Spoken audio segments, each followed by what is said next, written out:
This is an ad. I hate ads! An ad for crisp, refreshing Angry Orchard hard cider. That is refreshing. An ad that interrupted your podcast. I hate being interrupted! To remind you to stop being angry at me and crack open an Angry Orchard. That's a good idea.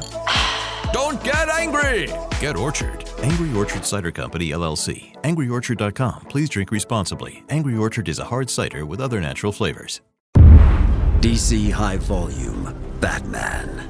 The Dark Knight's definitive DC Comics stories. Adapted directly for audio for the very first time. Fear.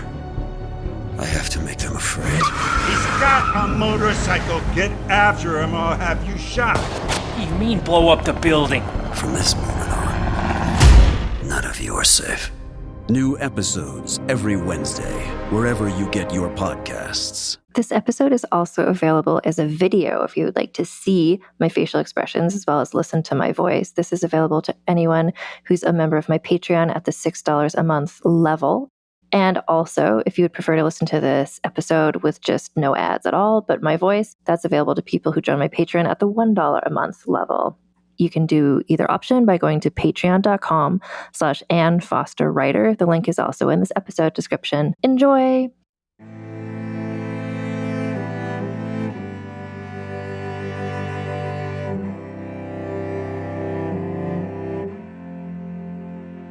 Hello, and welcome to Vulgar History, a feminist women's history comedy podcast. My name is Ann Foster, and this is part 5 in our Marie Antoinette series. We've been heading here for a year and a half, if you've been in this for the whole multi-part season 7. But also, I know a lot of people joined just for the Marie Antoinette of it all, so this is part 5, big finale.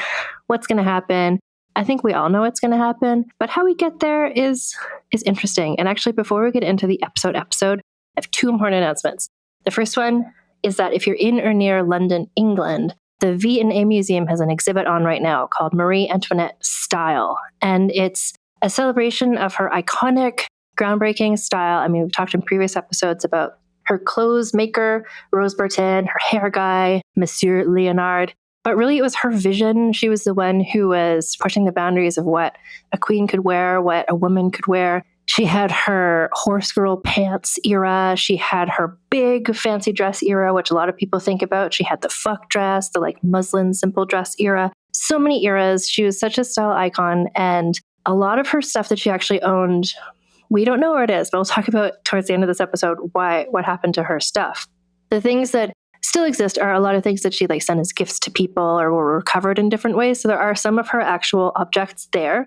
Some of her cool mechanical furniture, some of her shoes, some of her jewelry is there, as well as a lot of stuff that's been inspired by Marie Antoinette, so like costumes from the Sofia Coppola movie. So, like, I think there's like an Alexander McQueen era dress. Like, anyway, I'm dying to see it. I live in Canada. I don't know if I'll be able to see it. It's on the other side of the Atlantic Ocean. So that's why I say, if you are in or near London, England between now and March 2026, please go.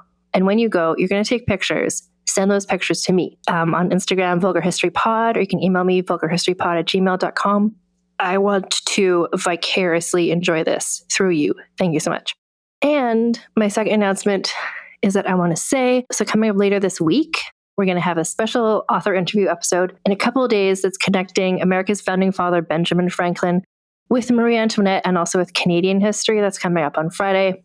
Next week, like today, this is the finale of the Marie Antoinette series, but we're getting right into our next series, which is going to be about goth icon Mary Shelley. It's going to be a month-long October Halloween month celebration of Mary Shelley, and that starts next week. So just because the Marie Antoinette season is over, I'm still here, and we're still having a nice time. And, one more thing I wanted to let you know before we get into it also is that because this series went a bit more episodes long than I anticipated, which I really should have known, but I didn't. I thought this was going to be 3 parts, but it's 5 parts, and we're on part 5.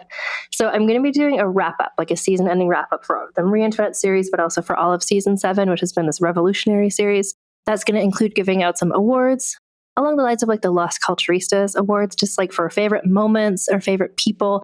That's going to be on Patreon, and actually today when you're listening, if you go over and join the Patreon, you'll be able to hear that. I'll be giving out various awards, including the prestigious Jeweled Tortoise Award for the best friends, the people who are really there supporting the heroines of this season. So anyway, Join the Patreon if you go to annfosterwriter.com.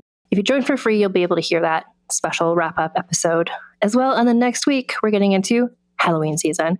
With all that said, am I putting off the inevitable? Kind of a little bit, because this is like a rough episode, y'all. But we're gonna, as I like to do in this podcast, be right there in the moment. Not talking like we know it's going to happen, but as it happened for Marie Antoinette, how did this all unfold? And I do want to shout out again, I guess for one final time, because this is part 5, my wonderful references, the books that I used to really put together this season, which I appreciate so much. So firstly, In the Shadow of the Empress, The Defiant Lives of Maria Theresa, Mother of Marie Antoinette and Her Daughters by Nancy Goldstone, Marie Antoinette, The Journey by Antonia Fraser, Queen of Fashion, What Marie Antoinette Wore to the Revolution by Caroline Weber, Marie Antoinette, Teen Queen to Guillotine by Melanie Burrows, which is a new book, just came out. You should order it. Or any of the other books, but just because that's a new one. And here we go. So previously on Marie Antoinette, parts 1 through 5, as well on Vulgar History, season 7, parts, I don't even know, 1 to 25. The American Revolution. Marie Antoinette comes to France. She becomes the queen. Everybody is shitty to her. The French Revolution starts. The family tries to escape on a party bus. Monsieur Sauce is there. They come back to town. People have grease rags on their heads. Things not looking great for our girl. And we'll pick up from there. So the thing about the last episode, if you heard Marie Antoinette Part 4, The Flight to Varennes, they tried to escape. The plan went badly for numerous reasons we talked about in that episode. And it's not just like they didn't escape and they were forced back into Paris, but it really lost the momentum for the royal family in general, for Marie Antoinette, for her husband, Louis XVI, who in this podcast we call Barry. The concept of monarchy, not doing great at this time. So if they had succeeded, that would have given them a different kind of momentum. It would have really re-energized their supporters. And they did have supporters. There were people within Paris, within France, who wanted to restore the power of the monarchy. There were people all over France who wanted that. And especially their relatives and their friends, like the royals in other countries, wanted them to succeed. The émigrés, which is the French word for immigrants, but they're always just called the émigrés, not sure why, which were the rich people who fled France to not be killed. They wanted the royal family back. Like there was a lot of support for the royal family back. But because the escape attempt went so spectacularly badly, a lot of those people were like, maybe we should pivot and like we want a royal family, but maybe not these two. It reminds me of after Marie Antoinette and Barry got married and they didn't figure out how to have sex for 7 years. And then Marie Antoinette's brother Joseph came and talked to them. And then he realized why they weren't having sex. And it was a mechanical issue. They just didn't quite know what to do in what order. He described them as a pair of blunderers. And now this is kind of how everybody was seeing them now, as a pair of blunderers. It's like if we want to restore the monarchy, these two little neurodivergent nerds they're not the Mockingjay. We don't have a Katniss Everdeen moment going on. We just have these two who are like trying their best, but it's just like, these aren't the two you need in this role at this time. So the fact that the flight to Varennes went so badly, so it made kind of everybody less likely to support them. So both I mentioned like the rich people, the foreign royals, but also there were some people on the revolutionary team. So the revolutionary team, I want to emphasize, it's just chaos. No one's really in charge of it. There's all these different factions. And we've talked about that in other episodes. There's the Jacobins and the Girondins and the Enragés. And like, they're all various levels of like extreme of how much change they want. But there was a substantial amount of people who wanted to have a constitutional monarchy, like what England had then and kind of has now, which is like there's a king, yes, but there's also a parliament, and the parliament kind of makes the decisions and the king kind of rubber stamps them. So it's like, let's have a king, but not like an absolute king. And those people were like, maybe let's not have a king. So like the royals had lost their support because of the flight to Varennes situation. Everybody, all these different factions now kind of saw specifically Marie Antoinette and Barry and their son, the Dauphin, who would be the next king, as kind of obstacles in the way of their goals. So for the revolutionaries, Marie Antoinette and Barry were obstacles because they were in the way of like a full-on revolution that got rid of the monarchy because they were monarchs. For the émigrés and the foreign royals, they just saw them as kind of like, I don't think that these are the people who want to be the monarchs right now. So that kind of makes them more want to support some of the other contenders for the royal throne, which are Barry's cousin, Ryan Philippi from Cruel Intentions, and also Barry's brother, his younger brother, Provence, and his other younger brother, Artois are all kind of guys who've been kind of wanting to be king, sort of this whole story, like since they were boys. So they support the concept of monarchy, but not Barry as the monarch. And so the younger brother, Provence, because he had successfully escaped, because he did the reasonable thing, he left with pretending to be one guy, like not a royal, just being some sort of English tradesman or something, him and one servant on a horse. That's much less suspicious than 6 people in a party bus moving slowly through the countryside. And he actually left France, which is also another successful part of escaping. So the fact that Provence had actually escaped made people think like, this guy is maybe going to be a better king. So Manon Roland, a person we talked about in a previous episode, she was a lady reporter on the scene, the Lois Lane of her era, except much less fun parties. She recorded in one of her records that the word republic is now being uttered almost everywhere. So there'd been a strong pivot from like maybe a constitutional monarchy to now like in Paris, the vibe was like, let's just not have a monarch at all. And outside of France, it was kind of like, let's have a monarchy, but not Barry as king anymore. So Marie Antoinette and Barry had lost most of their support because this plan had not worked. Barry is a person I've talked about a lot. He's not somebody who adapts well with change. He's not good at making decisions. He likes his routines. He likes things to be predictable and the same. And he, in all this context where it's just like, oh, what if society changes? This is not his time. He had fully shut down, sort of emotionally, verbally. He just didn't talk at all for days on end. He was in a deep depression. And this kind of left with all the advisors gone and so many of their helpers not helping them anymore and their friends, it turns out, weren't really friends anymore. This leaves Marie Antoinette as in charge of everything. And she's stepping up.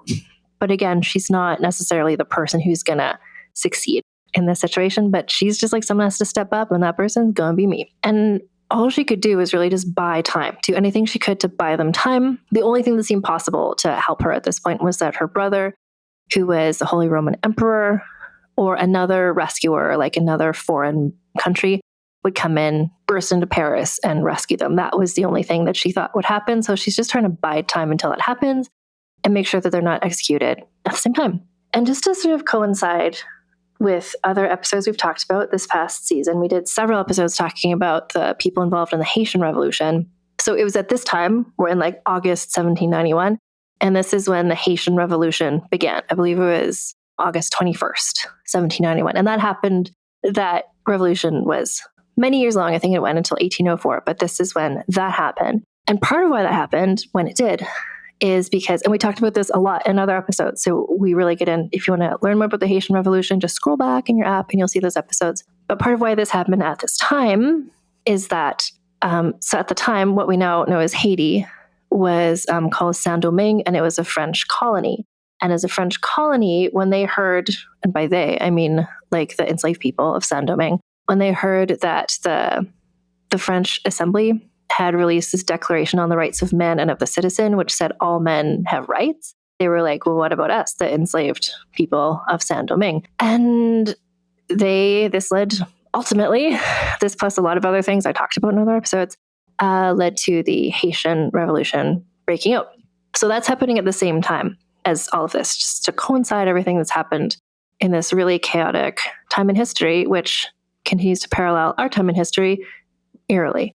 Anyway, so the Declaration of the Rights of Man had come out in 1789. It is now 1791, September 1791. And the National Assembly finishes making their written constitution. So the Constitution of the Republic of France, it did things like it abolished all aristocratic privileges, including titles. It established civil rights like freedom of speech and freedom of assembly, and mandated elections. We've talked so much about tax law so that everybody would be taxed according to their means. So before, remember, rich people didn't have to pay any taxes, but now they're saying that they should. It also created a national legislative body and an independent judiciary. So this constitution did maintain the monarchy, but with significantly reduced authority. So it's the whole constitutional monarchy thing. It's like there's the king, but really this parliament type body of elected officials is going to be actually in charge. And so Barry, the king, really had no choice but to publicly support this. Like if they wanted to not be killed, he had to say, great, love this plan, let's do it. even though this challenged his whole concept of how everything worked, the divine right of kings and stuff. But he's like, at this point, he's going to sign it because he has to. Marie Antoinette at this point was secretly communicating with the only person with a head on his shoulders in this whole scenario, no pun intended, in this guillotine era, Axel von Fersen, the sexy Swedish count. So she had found, even though she was there in kind of house arrest in the Tuileries Palace, she found ways to communicate with Axel von Fersen, her maybe lover, but certainly best friend she's ever had. She confided to him about supporting the Constitution. She told him, to refuse would have been nobler, but that was impossible under the existing circumstances, which it was. So Barry went to the National Assembly to be like, this is great, love it. The National Assembly refused to stand in his presence, which is the same as how they don't take off their hats, they're showing you're not special, we're all men are created equal, etc. This, of course, devastated him. He is going through very complicated emotions, both just as a person who really worked hard his whole life to understand what the expectations were of a king and of him as a person, and to have that whole society just shatter. It's just he doesn't know what to cling to. He doesn't know what to think about anything. This devastates him. But he gives his little speech, and this made everybody really excited in all of Paris because they're like, great, revolution is over and our side won, basically. There were celebrations everywhere. So there were fireworks. There was a hot air balloon decorated with the tricolor ribbons, which reminds me of how last year in the Paris Olympics, they had the torch cauldron was like a hot air balloon sort of. Everything's going so well. So the royal family, like Marie Antoinette, Barry, Madame Elizabeth, his sister, they were allowed out of their house arrest, under certain circumstances, to attend theatrical performances, and where they were cheered for the first time in months, because the mob, the market ladies and everybody are just like, the king supports the revolution. This is great. We're all friends. Although they still hated Marie Antoinette herself. And especially another sort of side effect of the whole flight to Varennes scenario, which although they had never intended to leave France, but they had been caught near the border of Austria, this seemed to confirm to everybody, they assumed they were headed to Austria, even though they weren't. And this confirmed to everybody who had suspected Marie Antoinette was an Austrian spy. Since she arrived at age 14, they're like, oh, she was an Austrian spy. So fuck her. We already hate her. There's no changing this narrative at this point, as we've discussed before in the podcast. So while Marie Antoinette publicly was like, yay, Constitution, love this, great. And she's just waiting for her family to come and rescue her. She also knew that this wasn't the end. As much as the mob was like, hooray, hot air balloons, fireworks, the revolution is over, Marie Antoinette is like, I know this isn't the end. I know that we're not going to all just here's a new status quo, hooray. And she was really, her main concern at this point, which again, tying back to some other episodes we've talked about on this podcast, like Sally Hemings or Julia Chin or Nanyehi, what she was looking forward to was what does this mean for my children's future? How can I be assured that things are going to be okay for them? Specifically, her son, the Dauphin, what is France going to be like when he grows up and becomes king? I want his life to be okay. So she's still scheming. In public, she's just hooray, yay, the revolution is great, whatever. But in private, she would refer, in her letters to Axel von Fersen, she would say derogatory terms about the National Assembly, calling them the enragés, although frankly, some of them called themselves the enragés, which means the rabid, effectively. And actually, she was writing with Axel von Fersen, and he was so confused that publicly she and Barry had been seeming to support the revolution. Axel von Fersen is like, what's going on? Why are you supporting the revolution so much? So she had to be like, do not be alarmed. I shall never go over to the enragés. I am obliged to make use of them to prevent greater evils, but as for good, I know they are incapable of doing it. And so her goal at this point was using Axel von Fersen, as well as Ambassador Mercy, who was another one of her allies, who were mostly they would come into France a bit, but they were kind of traveling around to other European countries, talking to other monarchs and being support the French family. Here's how, invade France.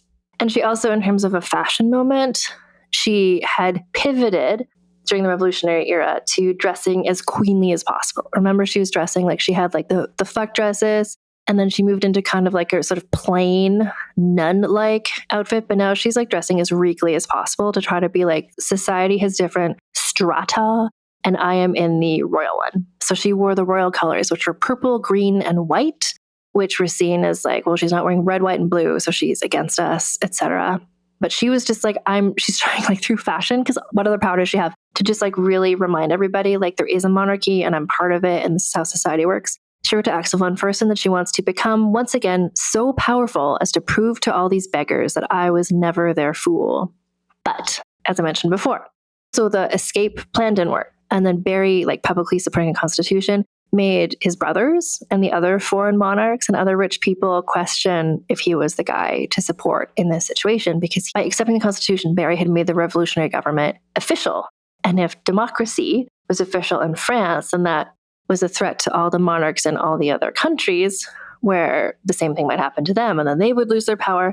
And the emigres, these rich people who had fled France, they had fled and they left behind their property and most of their stuff. And they knew that they'd never get their money and their titles and their property back as long as France was a democracy. So they didn't support this move either. So one faction of people who supported the monarchy, but not necessarily Barry as king, his brothers Provence and Artois, they met up along with their supporters and former finance minister Calonne, who you might remember from the Chapeau à la Calonne. He hated Marie Antoinette, and so he was like happy to support the brothers in this situation. So they met in a city south of Cologne where they founded sort of this like alternate French royal court. One of their ideas was maybe, what if we name Provence the regent? Like say that Barry is incapable of leading and now Provence is actually in charge from this like faraway place. And their sister, remember Madame Elizabeth is still in Paris with Marie Antoinette. They had been close there for a minute.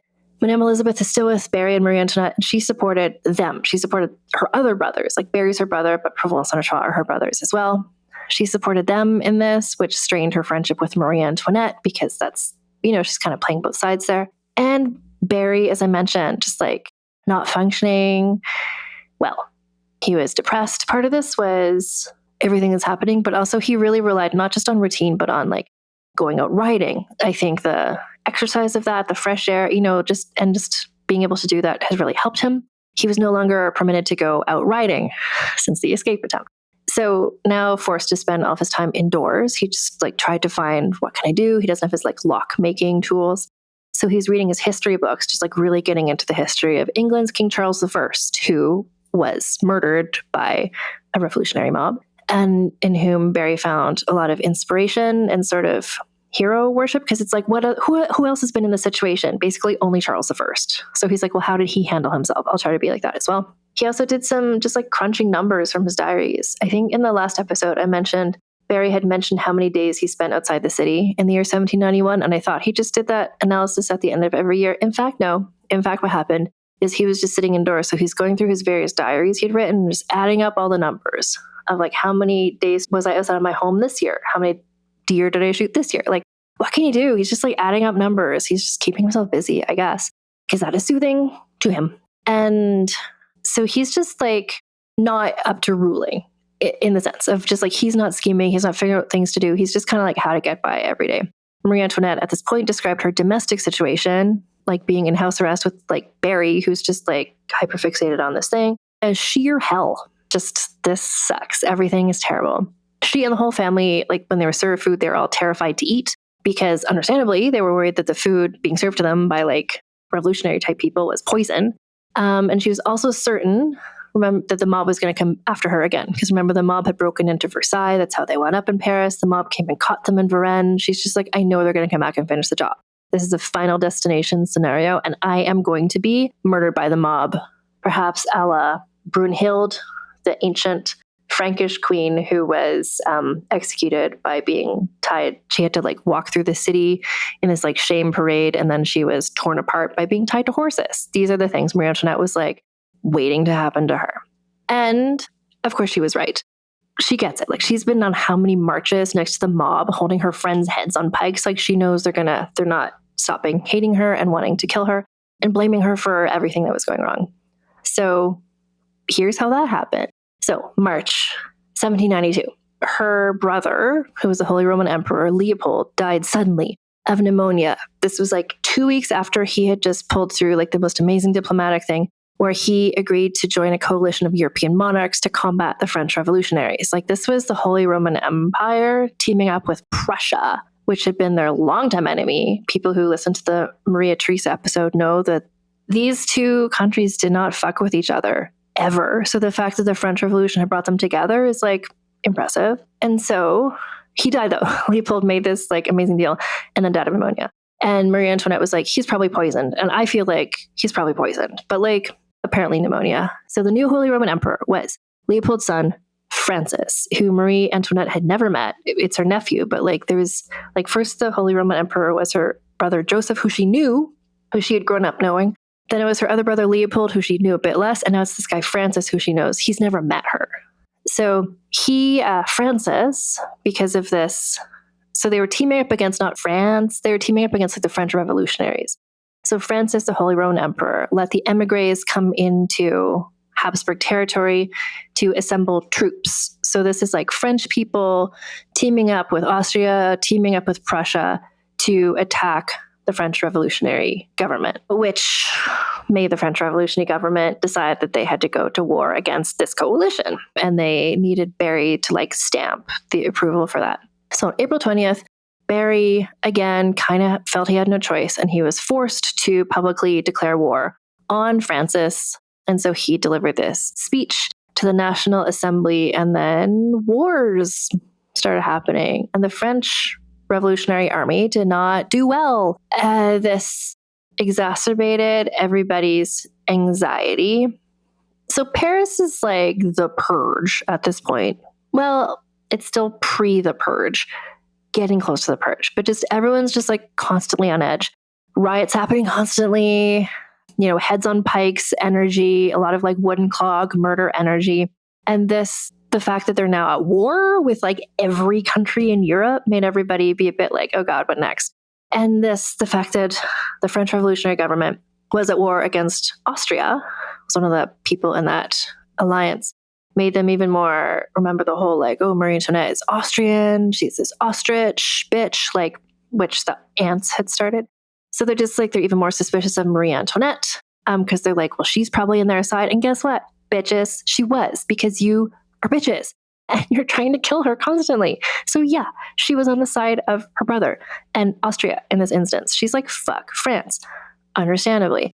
So in fact, what Marie Antoinette was doing during these wars was she was like creeping around. Not sure how she did this, impressed that she did this, but she had actually like snuck into some rooms or had some people who snuck in rooms and told her, and she was leaking information about the French Revolutionary Army movements to Axel von Fersen, who passed this along to like Francis and the head of the Prussian army, a certain man called the Duke of Brunswick, who is the father of a certain Caroline of Brunswick, who we've talked about on this podcast before, and who I've written a book about. More on that later. So Marie Antoinette, fully a spy at this point. She's in her spy era, double agent, Josephine Baker energy. But her schemes, like this is giving me Mary Queen of Scots a little bit. I did a whole series about Mary Queen of Scots. I know there's a lot of new listeners who joined just for the Marie Antoinette season, but like if you scroll back, I did a multi-part season about Mary Queen of Scots. And when she was in a similar situation of house arrest, she was nonstop scheming. She was sending secret code letters to her spies. She was like putting secret spy messages in her embroidery. She was doing whatever she could. And Marie Antoinette, who is in fact a descendant of Mary Queen of Scots, if you go back through the family tree, she's channeling that a little bit here. So another schemy thing that Marie Antoinette was up to was, so set the context. So 2 weeks before her brother Leopold had died suddenly of pneumonia. So Axel von Fersen had risked everything to come and visit Marie Antoinette at the Tuileries Palace. He risked capture and imprisonment. He slipped into Paris. Like this guy gets it. Axel von Fersen, well, he can get it, but also he can like sneak into places. He's like good at being a spy in a way that nobody else is. So he snuck into Paris on February 13th, 1792, wearing a wig and carrying a false passport. Don't know what his fake name was. I bet it was great. He went directly to the Tuileries Palace and he stayed overnight with Marie Antoinette. Remember, it's February 13th. He spent Valentine's Day with her. This is where it's like, are they lovers? And I believe this is the occasion where people who believe that these two are lovers. So Axel von Fersen like fucks around. Good for him. That's a great energy. And he kept a sex diary. And in his sex diary, when he like spent the night with a woman, where he like had sex with a woman, he would write, "I slept over," in French. And after this night with Marie Antoinette, he's like, "I slept over." So it's like, did you just sleep over or did you like sleep over? Anyway, I hope they had some nice times together on Valentine's Day, 1792. Anyway, but he also checked in with Barry, who was knew about Axel von Fersen, respected him, and appreciated him. Axel von Fersen later reported from this visit, I found the king and queen firmly determined to bear anything rather than their present position. And from a conversation which I had with their majesties, I believe that I can assure you, sire, that they feel strongly persuaded that there is no way of reestablishing their authority except by foreign troops and foreign assistance, which is true. The only way, they're not going to do this themselves. And so, in fact, while they were together, Marie Antoinette and Axel von Fersen had figured out a plan, a daring new plan, in which, so this depends again on other troops doing what they want, but hopefully they will.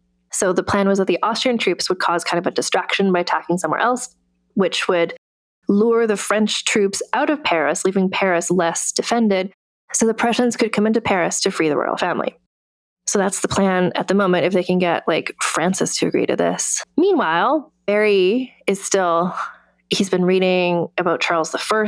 He's been just dealing with this depression, all of his big feelings, and he decides that the best course of action for him to do is to die.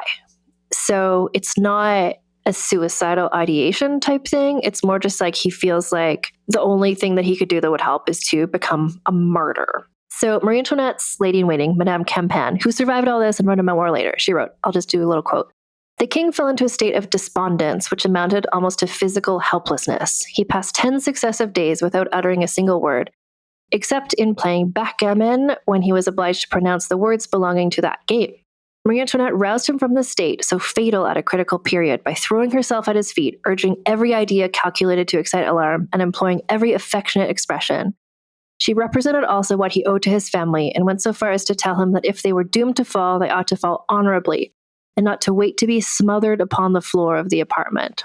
So Barry not just wanted to, he didn't see becoming a martyr as just the best thing he could do to help his family, but he also thought it was the noblest thing he could do, and also that maybe this would help save France itself. And the way he was determined to do this was to be executed, like Charles I had been. And he found an opportunity to do this pretty quickly, because the way that the government was working now is the government would say we want to do this, and the king had veto power, but he knew if he ever exercised it, they would be you're a tyrant, and he would be executed. And so he found a good excuse to do a veto. May 26th, the National Assembly passed a decree exiling all priests who refused to swear allegiance to France instead of to the Pope. And if you recall from the Flight to Varennes episode, the thing about the juror priests versus the non-juror priests is really important to Barry. So it's not even necessarily he's I'll take any excuse to become a martyr. He's fuck this, no. And so he uses veto against this proclamation, knowing that to do that in this present powder keg of a society would mean he would probably be executed, which is what he wanted.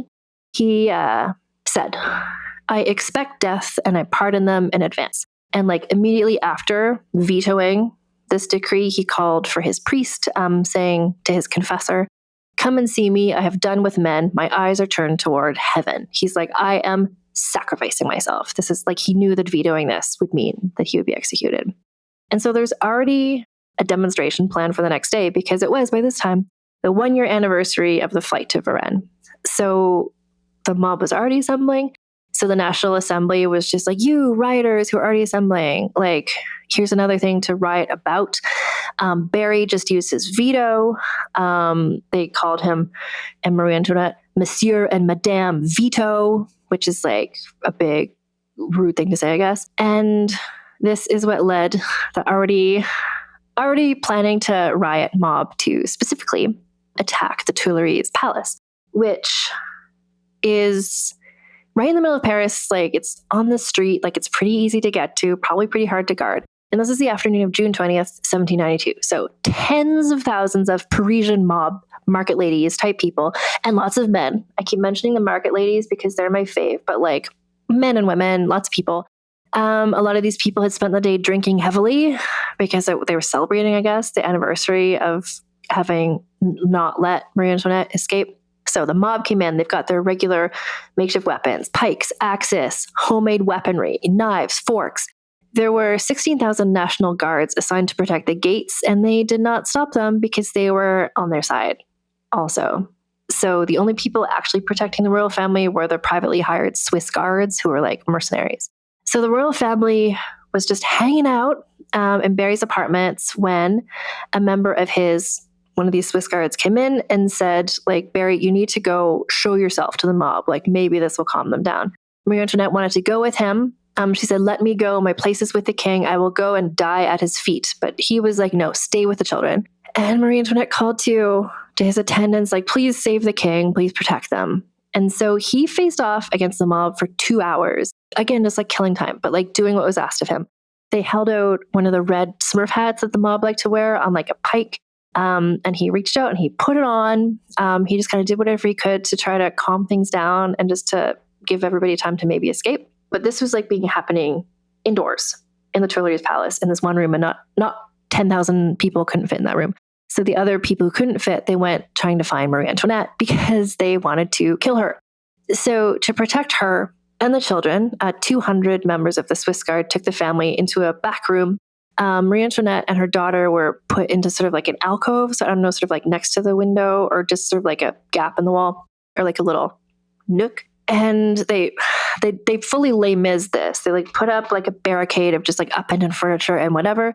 They put the Dauphin, this little boy, who's like 6 years old at this point, on top of the barricade as sort of like, maybe this, I don't know. That's what they did.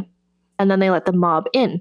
Marie Antoinette apparently said under her breath, this is too much. It exceeds all human patience. But she refused to show fear, like she did before when she was being brought back by the mob from Varennes when she went out on the balcony in Versailles. Like she has this dignity, her comportment, like her posture. Even the haters are just like, oh my God, like the aura, the charisma of this woman. It's so noble. It's so notable.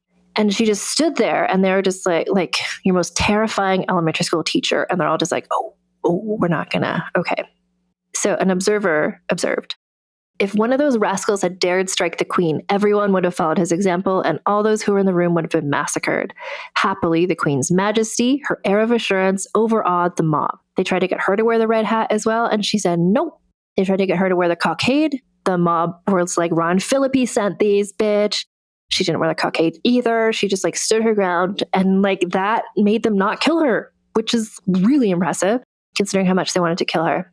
It took until about 10 o'clock until the mob, I guess, got bored and just left. The royal family could not believe they had survived. Marie Antoinette wrote to Axel von Person, I still exist, but it is a miracle.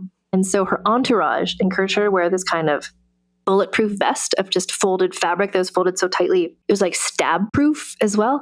And so she tried it on. She had Madame Campan, I think, attempt to like stab her with it to test it.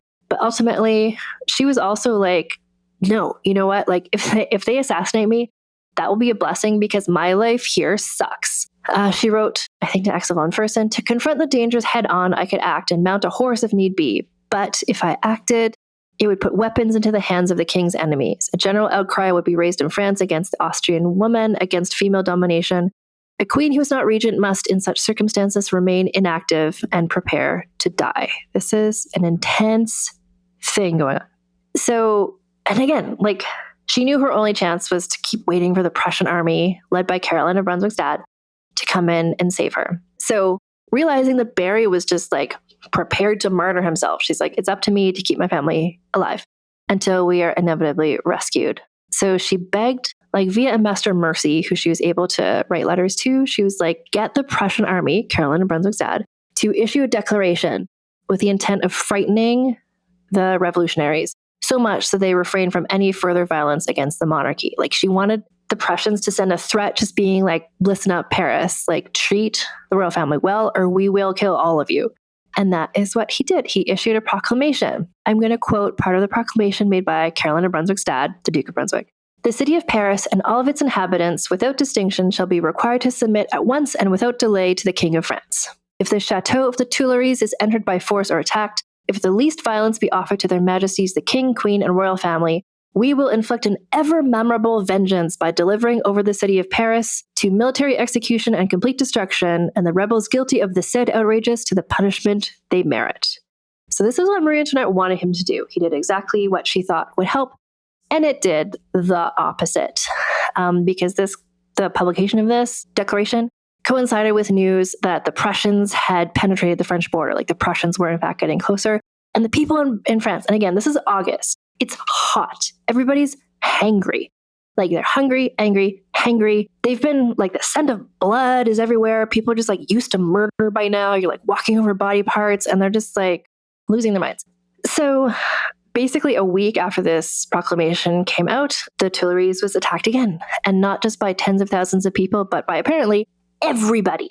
All of Paris seemingly attacked the Tuileries in this second attempt. So the Prussians had basically said, like, dared the revolutionaries to disobey them. And the people of Paris all believed they were going to die anyway when the Prussians invaded. So they were just like, bring it on. Everyone in the story at this point is like convinced they're going to die. And so that's guiding all of their actions. And it's a really intense story. So this time the mob didn't, because it was everybody. It wasn't just like market ladies with their like pikes and forks. This is like, they brought soldiers, they brought cannons, they brought muskets.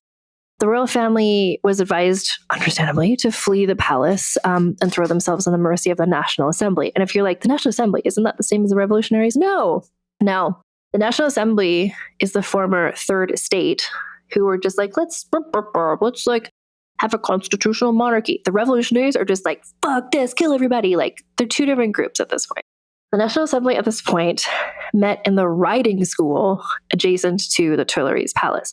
Marie Antoinette was like, no, we're not going to leave. Like, we still have these Swiss guards here with us. Like, we should stay here and fight and not back down. She said, you can nail me to these walls before I shall consent to leave them.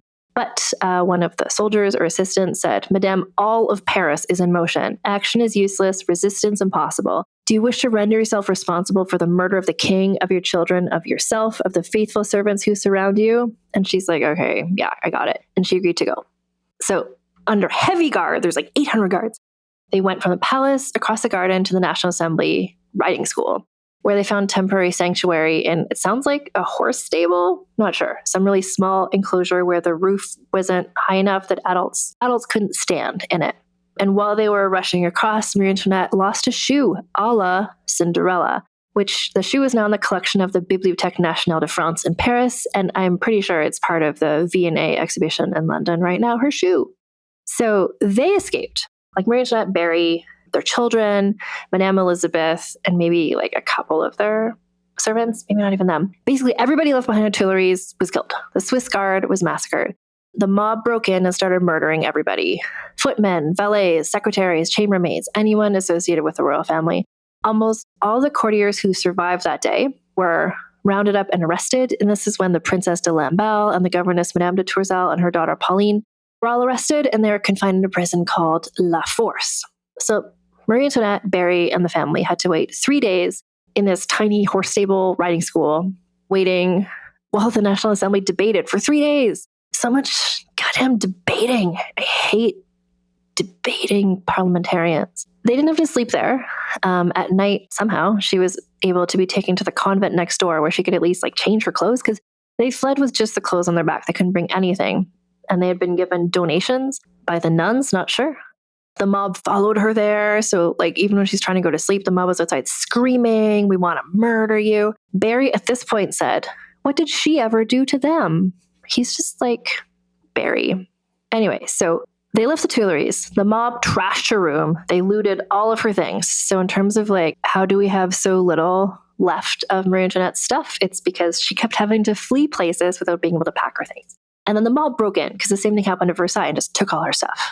So the other women's rooms, notably, were untouched. Like the mob just hated her. They saw her as the personification of all of the problems, everything that was wrong with society, everything that was corrupt about the monarchy and aristocracy, like just her. They hated just her. The following summer, what remained of her clothes were actually sold at an auction. So after 3 days in this low-ceiling area, the assembly, well, they didn't really decide on their own.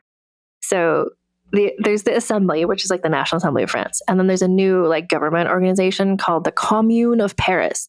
And the Commune of Paris is like the super revolutionary guys. And the Commune of Paris kind of bullied the National Assembly into imprisoning the royals somewhere else in a temple or a place called the Temple. So this is another palace. It's like a gloomy medieval castle Marie Antoinette had never liked it. She had actually been like, she didn't like to stay there. She'd advocated for it to be like torn down. Like she's found it so gloomy. And it's like, did you kind of know one day you'd be stuck there? So in the outside world, so part of what had happened on August the 10th is that the guards had fired upon the crowd. And so in a kind of like fake news sort of thing, what had happened is the mob had invaded Tuileries. The guards had tried to defend the royal family and a bunch of people got shot.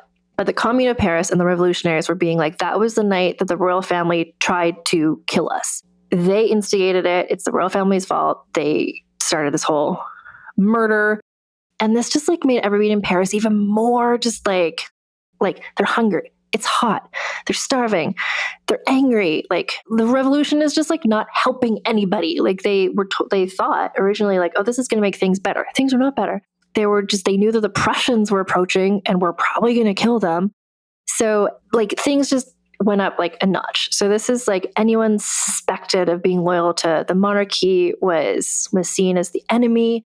Hundreds of people were arrested, many of them priests, because Barry, when he had done the veto, that was like to help the priests. So they were like, oh, the priests must support the monarchy. And this is when, guess what shows up? The guillotine. So a guy named Dr. Joseph Ignace Guillotin had invented the guillotine, and he presented to the National Assembly. He's like, with the aid of my machine, I will make your head spring off in the twinkling of an eye, and you will suffer nothing. So they're like, great, we're going to buy a guillotine from you, Dr. Guillotine.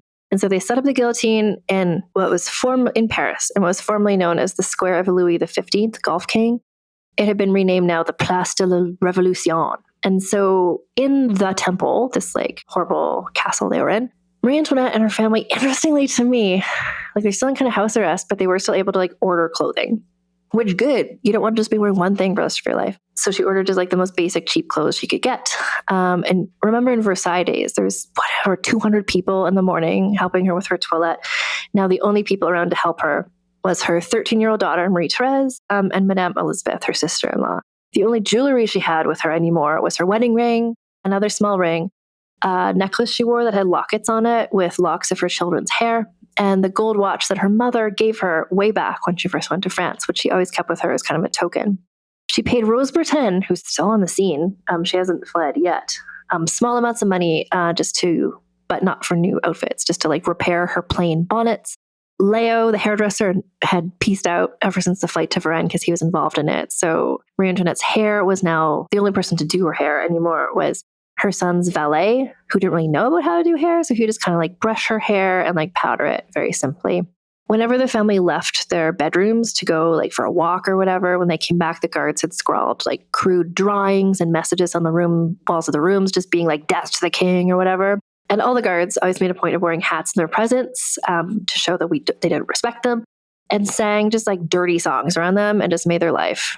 You know, Marie Antoinette had earlier said like life here is sheer hell. It's like now it's worse. It's like whatever's worse than sheer hell is this. She was not allowed to correspond with anybody because understandably and reasonably and correctly, they thought that she would scheme with somebody to try and escape. Yeah, she would. So she couldn't write to Axel von Fersen anymore, although Barry was able to get some books sent in so he could read and also provide sort of like home-based lessons to the Dauphin. And the women were allowed to do embroidery, and they were like provided with supplies for that. So people just like kept their hands busy, basically. They were forbidden from pamphlets or newspapers because the revolutionaries didn't want them to know what was going on. But Marie Antoinette, if we know our girl at this point, she's got the blood of Mary Queen of Scots running through her, and she's going to figure it away. So she kept up her spy, sneaky ways. So she had scraps of paper scribbled with code that were brought in and out surreptitiously by people who still supported her. Maybe like when she got her like clothes deliveries, they would sneak a piece of paper in somehow. She and Madame Elizabeth devised a system sort of like what people do in baseball with like hand signals meant different things. So the more sympathetic guards at the temple could provide them with the latest news through like hand gestures. Genius. And then also the town crier would walk by sometimes and be like, hear ye, here's what's going on. It's the purge. Like, so they were able to kind of somewhat keep abreast of like what was happening in the outside world. And what was happening in the outside world was war still happening between the revolutionaries and this like European coalition. So after the August 10th, like Tuileries invasion, The assembly, remember, they were like bullied by the Commune of Paris to do this stuff. So the assembly had disbanded. And so now there's a new thing called the Convention Nationale. And they were charged with rewriting the part of the Constitution about the monarchy specifically. September 2nd, word came out that the Prussians were now within a week of the city. Everyone is just like, we're going to dance like it's the last night in the world. What is it? The Britney Spears song or the Kesha song? Britney Spears featuring Kesha song. We're going to dance till the world ends. Like, that's the vibe. Like, that was already the vibe. And now everyone in Paris is just like, we are going to die in 1 week. What are we going to do? And what they did is the September massacres. So this is when, September 3rd, 1792, all of Paris, apparently, or just a bunch of them, woke up and began slaughtering a bunch of prisoners.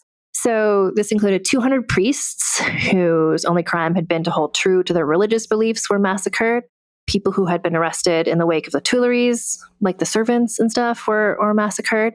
And this is where, if you heard the Princess Lamballe episode, where all the prisoners were brought out. Remember seeing La Force prison? They were brought out in sort of this like fake judge situation where they're like, do you support the king or not? And if you support the king, then you were killed not by the guillotine, but by being sent outside into a courtyard where like the mob would just like hit you with hammers. And this is when Princess Lamballe is killed, Marie Antoinette's dear friend. And then the mob mounted her head on a pike and they wanted to bring this to Marie Antoinette because there were these rumors that they were lovers or whatever. And the pike was really tall and Marie Antoinette was like on the upper floor of this castle, but they were just like, we wanted her to see this head. So Marie Antoinette's daughter, Marie Therese, who did survive all of this, also wrote a memoir. She wrote, at 3 p.m, we heard dreadful outcries. My father, having asked what was happening, was told, well, if you want to know, it is the head of Madame de Lamballe they wish to show you. Marie Antoinette passed out fully. Marie Therese reported that was the sole moment when her firmness abandoned her. And in the September massacres, over 1,300 people were murdered, including children as young as 8 years old. And then came word that suddenly, in a reversal of fortune, the French army had got their shit together and won a battle. Caroline of Brunswick's dad ordered a retreat. Paris was saved. They were not going to be invaded by the Prussians. And so, September 21st, the newly elected Convention Nationale met in the Tuileries Palace, which since the royal family wasn't living there anymore, it's now a meeting place of the Convention Nationale. And remember, they had been working on the Constitution and like, what is the monarchy going to look like? So they were just like, we declare the abolition of the monarchy and the official founding of a French republic. No monarchs anymore. And their target was the king, who they were already mad at because of the veto situation. One of the members of the convention declared, we must destroy the very word king, which remains a talisman whose magical powers are capable of stunning the multitudes into submission. Robespierre is one of the leaders of this sort of group, and his sort of like young acolyte, Saint-Just, who we talked about before, who was the hot one, announced that Barry is an enemy who must reign or die. No man can reign innocently. And then the guy who remember Barry has had this whole time, his whole life, one of his hobbies is like making locks. So he had like worked with a locksmith who taught him how to make locks, like back in the day. This locksmith who had worked with him for 20 years was like, oh, I helped him build this strongbox. And there's some like secret stuff in that strongbox probably. So some guys went into the Tuileries. They found this strongbox. They opened it, maybe with the help of the locksmith. I don't know.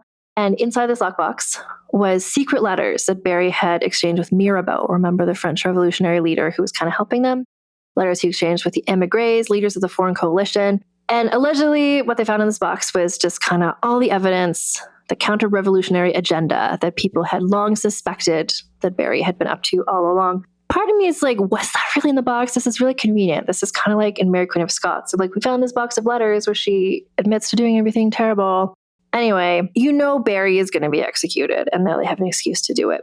So for a couple weeks, they went through these letters. They released them for widespread population so that everybody would understand how much the king had betrayed the country. So on December 3rd, Robespierre was like, Barry must be punished in the harshest way possible.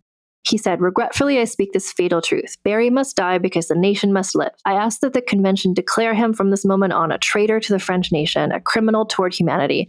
Marie Antoinette ought to stand trial separately for her own despicable doings. And so they now, because there was no more monarchy, he's no longer Barry's real name, Louis XVI.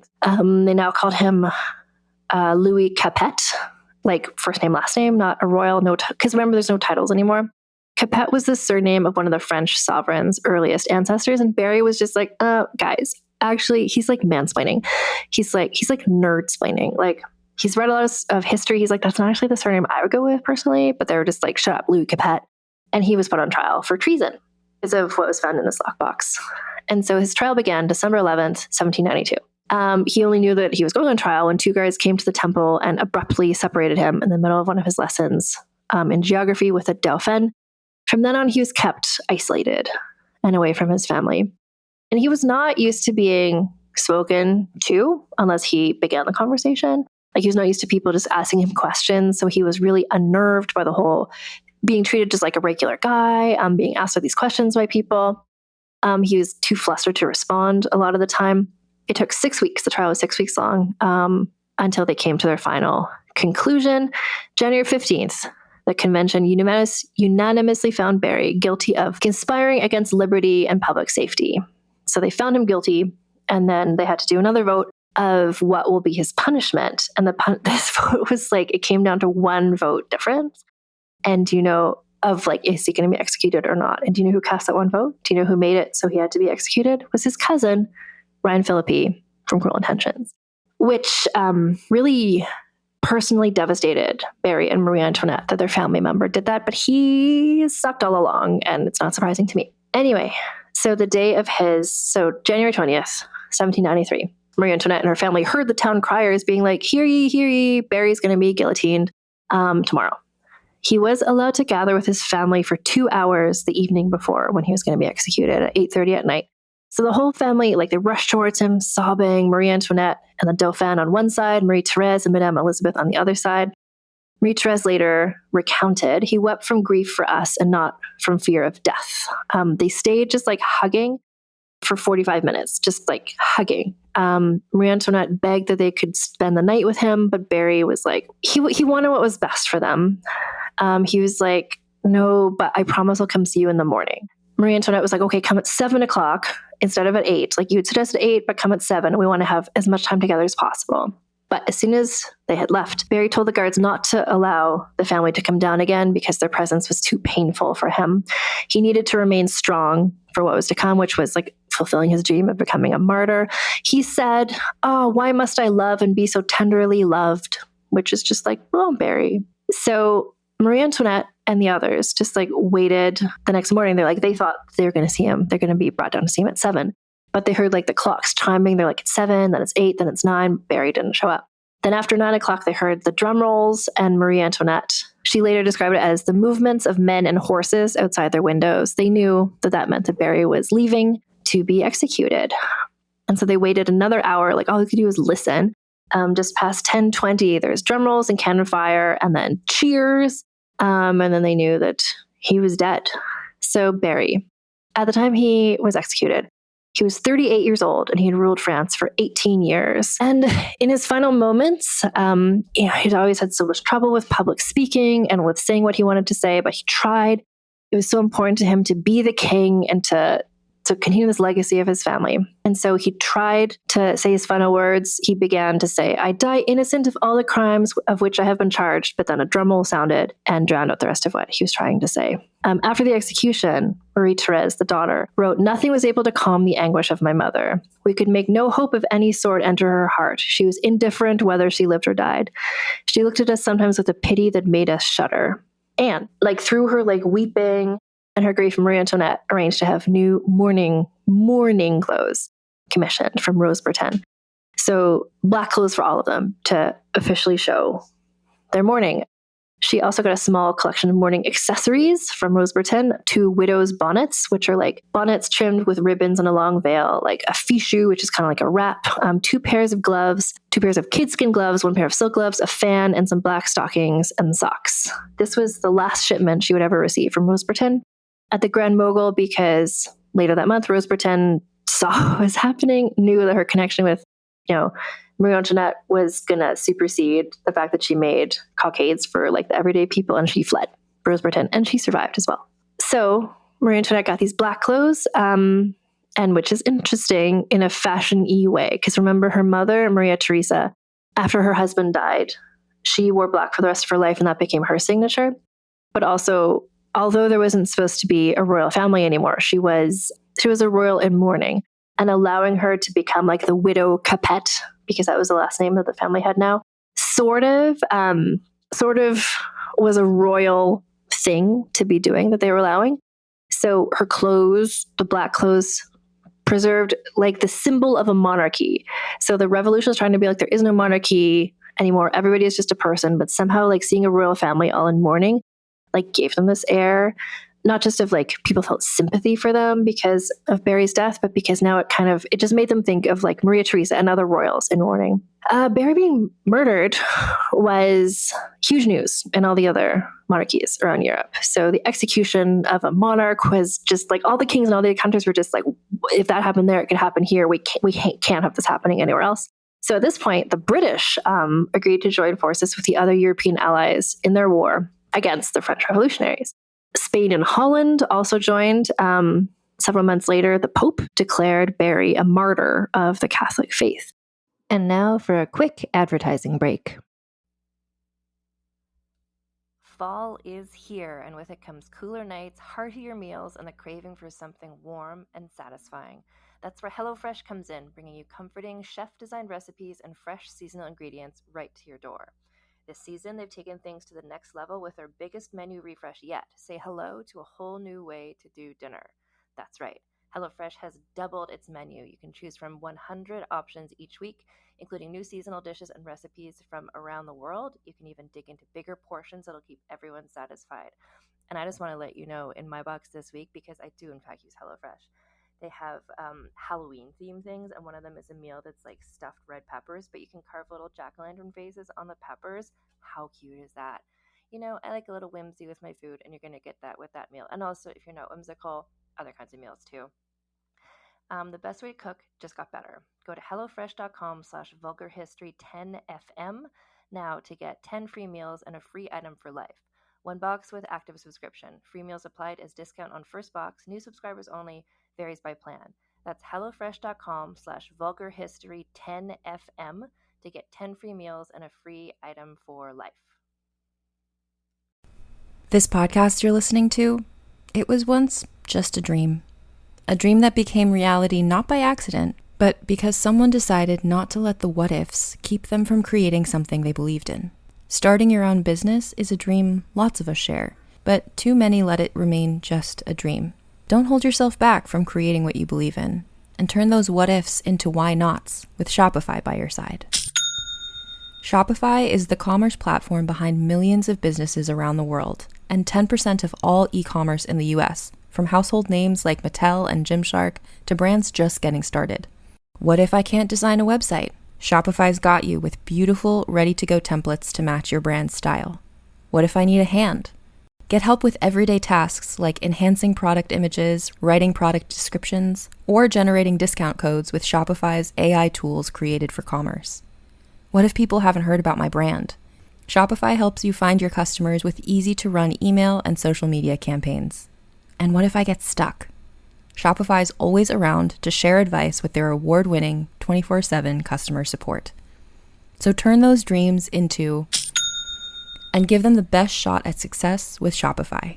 Sign up for your $1 per month trial and start selling today at shopify.com/realm. Go to shopify.com/realm. Shopify.com/realm.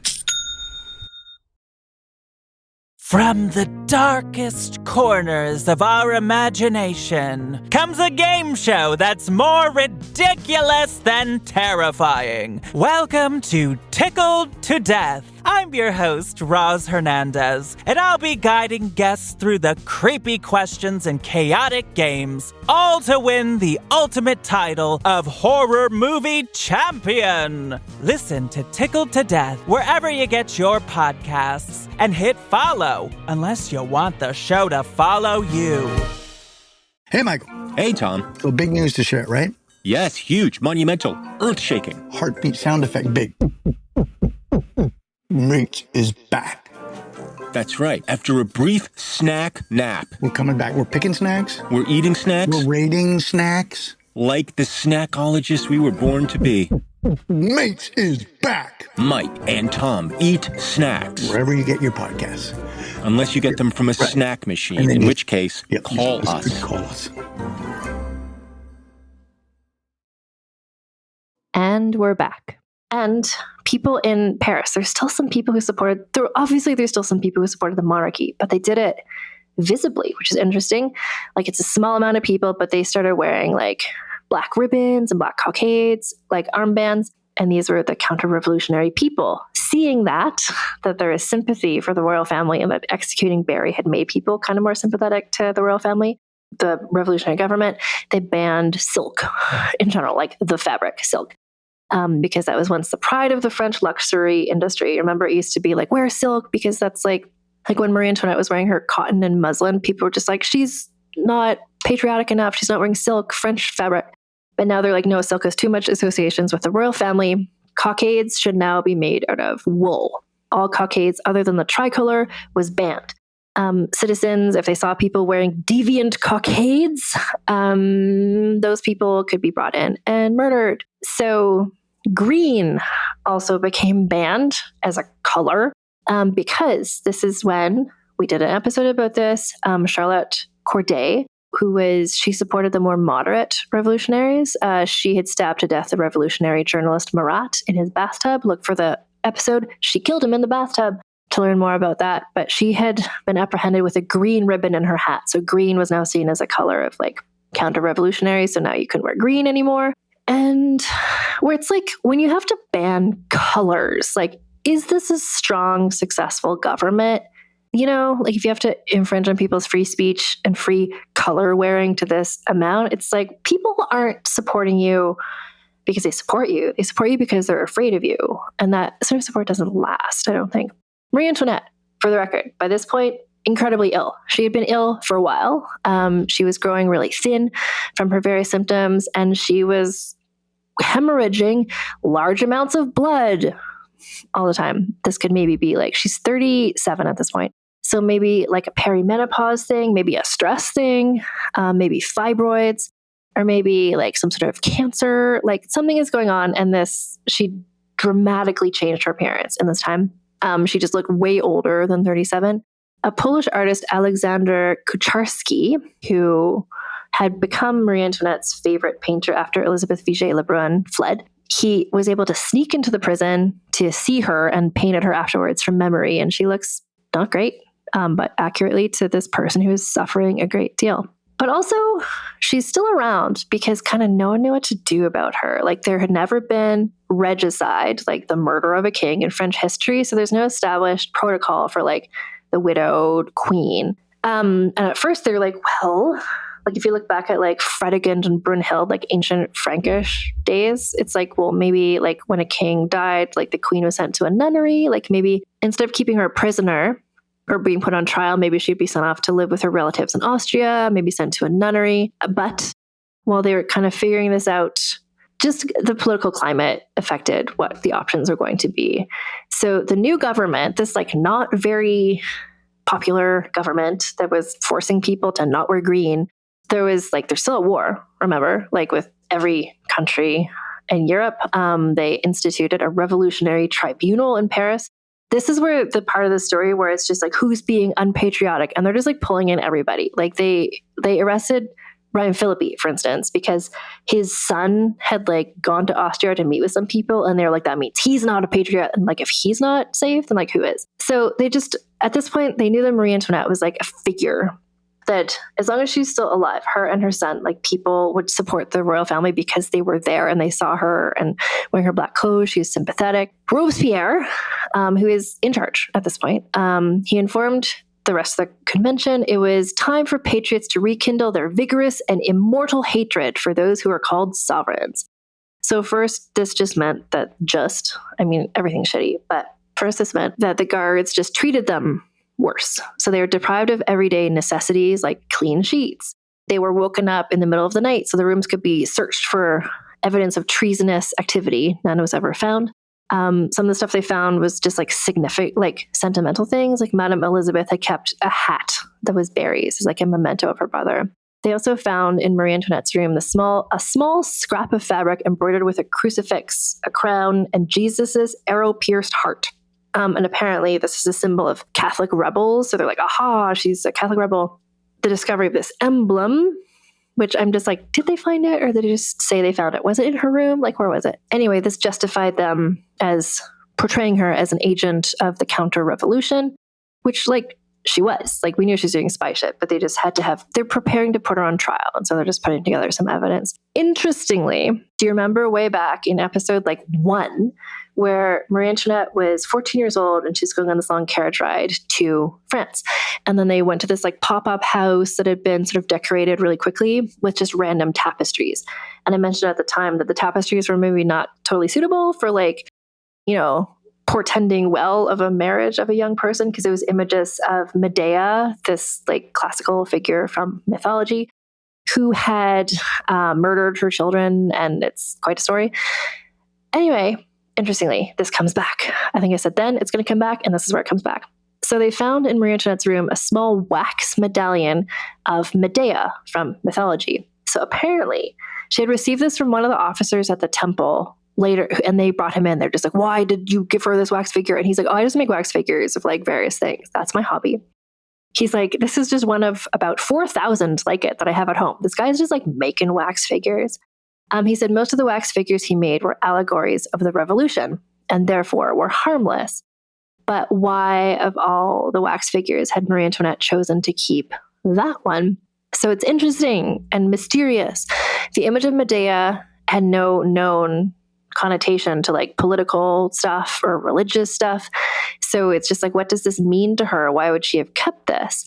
So potentially he had given it to her. Potentially he gave it to her because Marie Antoinette had been portrayed as a harpy, as the new Messalina, other deadly figures from classical antiquity. So maybe he had given this to her as an insult, giving her a medallion of mythology's most notorious female villain. But perhaps, and I think, and I got this idea from Caroline Weber's biography, maybe Medea had been someone who interested her. After she was in that pop-up house and she saw the tapestry, she might have been what's the story? And Medea, and that stuck with her. And so this is 23 years later after she first saw those tapestries. But so to have Medea at the beginning and then also later on in her story. So maybe she just felt some sort of kinship with Medea. It's just sort of a woman who had been wronged, a person who tried to wrest control in whatever way she could. So maybe it gave her strength or something. I don't know. It's interesting, certainly. But it also made the revolutionaries, they found this embroidery. They also found this Medea thing. So one Republican pamphleteer wrote, "By what magic has this infernal Antoinette taken control of our countrymen's hearts? Has she held in her possession the secrets of cruel Medea? Yes, without a doubt." So they were just they were using anything to just be she's a villain, she's a villain. Look, she has anything that would have been. It's look, she has a sock. That means she's evil. But they found Medea, so they're just kind of trying to make it be this means she's counter-revolutionary. They just wanted an excuse to put her on trial. And so this was part of the excuse. And in the whole sort of psychological torment that they were putting her under, she was staying strong. Even she has these medical problems. She's bleeding out constantly. They're not giving her new linens to change her dressings for her bleeding that's happening all the time. But she's just this poise, this way about her is they haven't broken her, basically. So they're just here's how we can break her. So they knew that she was so fond of her children, like a lot of mothers are. But they also knew that everything she was doing was to try and make things okay for her son when he was eventually going to become king. So there was allegedly rumors of a plot to kidnap Marie Antoinette's son, the Dauphin, and install him as the new king of France. As soon as Barry was killed, her son, the Dauphin, his name was Charles, Louis Charles, he was king of France. France didn't have a king, but to royalist believers, he would be the king because the previous king was dead. And so he would be Louis the 17th. And so I think there were plots of people to try and kidnap him or free him, liberate him, so that he could be the new king of France. Maybe the guardian would be his uncle Provence or Artois, or I'd say Ryan Philippi, but he's in jail at this point. Anyway, so allegedly that was their excuse. They said for why they were separating the Dauphin from the rest of his family. And so 6 officers arrived in the middle of the night. As always, all these shitty things, they did them in the middle of the night to just be as upsetting as possible. So 6 officers appeared to separate him from the rest of the family. Marie-Therese, the daughter, she later recorded, she was awakened and she said, "They read us a decree ordering that my brother be separated from us and lodged in a more secure room in the tower. Hardly had he heard it when he flung himself into my mother's arms, uttering loud cries and imploring not to be parted from her. My mother on her side would not give up her son and defended against the municipals the bed on which she placed him. They absolutely determined to have him, threatened to employ violence and call up the guard. My mother told them they would have to kill her before they could tear her child from her. An hour passed in resistance on her part. At last they threatened my mother so positively to kill him and us, also that she had to yield for the love of us." So she was separated from her son. He's like 6 years old at this point. Actually, let me double check his age because I want to get this right. Yeah, so he's about 8 years old. Little kid, little boy. He spent most of his life in some sort of house arrest, like with his mother. Basically, now he was removed from all of his support systems. And so Marie Antoinette was just like this, like everything that's happened to her, of course she's beside herself. She would have been beside herself if this was any of her children, but this was like her favorite child, but also it's like he was her petit chou, her little cabbage, her most beautiful child, and also the one who's going to become the next king. Like her whole hope, like everything in her was just like living so that his life would be better. And now she was separated from him. So after this, the only way she could see him was there was a small crack in one of the walls of the room that they were in, and she could see the staircase leading up to the top of the temple prison. And the Dauphin was sometimes allowed up those stairs to go to the roof to like have some fresh air. So she would just stand there for hours. Marie-Therese recorded, like Marie Antoinette would just stand there looking at this crack just for the instant when she could just see him going up those stairs or down those stairs. Marie-Therese said it was her sole hope, her sole occupation. And this was a month, because at the end of that month, Marie Antoinette herself was removed from the temple and taken to the Conciergerie prison for her trial for treason and other things. So she was a prime suspect in the counter-revolutionary conspiracy. Alleged, like that's what she's on trial for, but they're putting her on trial so they can execute her to make people stop liking the royals, to make people more sympathetic to the convention, this very unpopular government. So they allowed her no privacy as she changed from her night clothes. Like they came in the middle of the night, because I always do. So just to like give her like no respect, like they watched her as she changed. And the only dress that she was able to take with her was her black mourning dress, which she'd been wearing every day because she was like, she knew she might be taken to be executed every day and she wanted to be wearing this dress. So she just wore this dress every day just in case the dress was like in tatters at this point. She asked if she could bring some needlework with her. She'd been working on sewing a pair of socks for her son. This was not allowed. And so she wanted to bring like some personal possessions with her, but they were taken away from her. And what she wanted to bring with her was her little necklace with the locks of hair from her husband and her children, a miniature portrait of the Princess of Lamballe, and a little pocket mirror she had used to just like do her like morning, get ready with me type stuff. She's also, side note, incredibly sick. So they took her in a carriage from the temple to the conciergerie, and she actually bled, like she hemorrhaged so heavily in the carriage that her skirts and the seat that she was sitting on were all stained with blood. This is a horrible story I'm telling you right now. I'm so sorry, but this is the story that there is to tell. So I do want to mention, she's being treated especially cruelly. Not all highborn, high-profile prisoners were treated this way, just her. So for instance, Ryan Philippi, when he was arrested as a counter-revolutionary suspect, like he at this point, so his real name was Louis, Duke of Orleans. And to be like, I'm like you, fellow poor people, he changed his name to Philippe Égalité. Because remember, you're not allowed to have titles anymore. So he's like, I'm Philippe, you know the French thing, it's like liberté, égalité.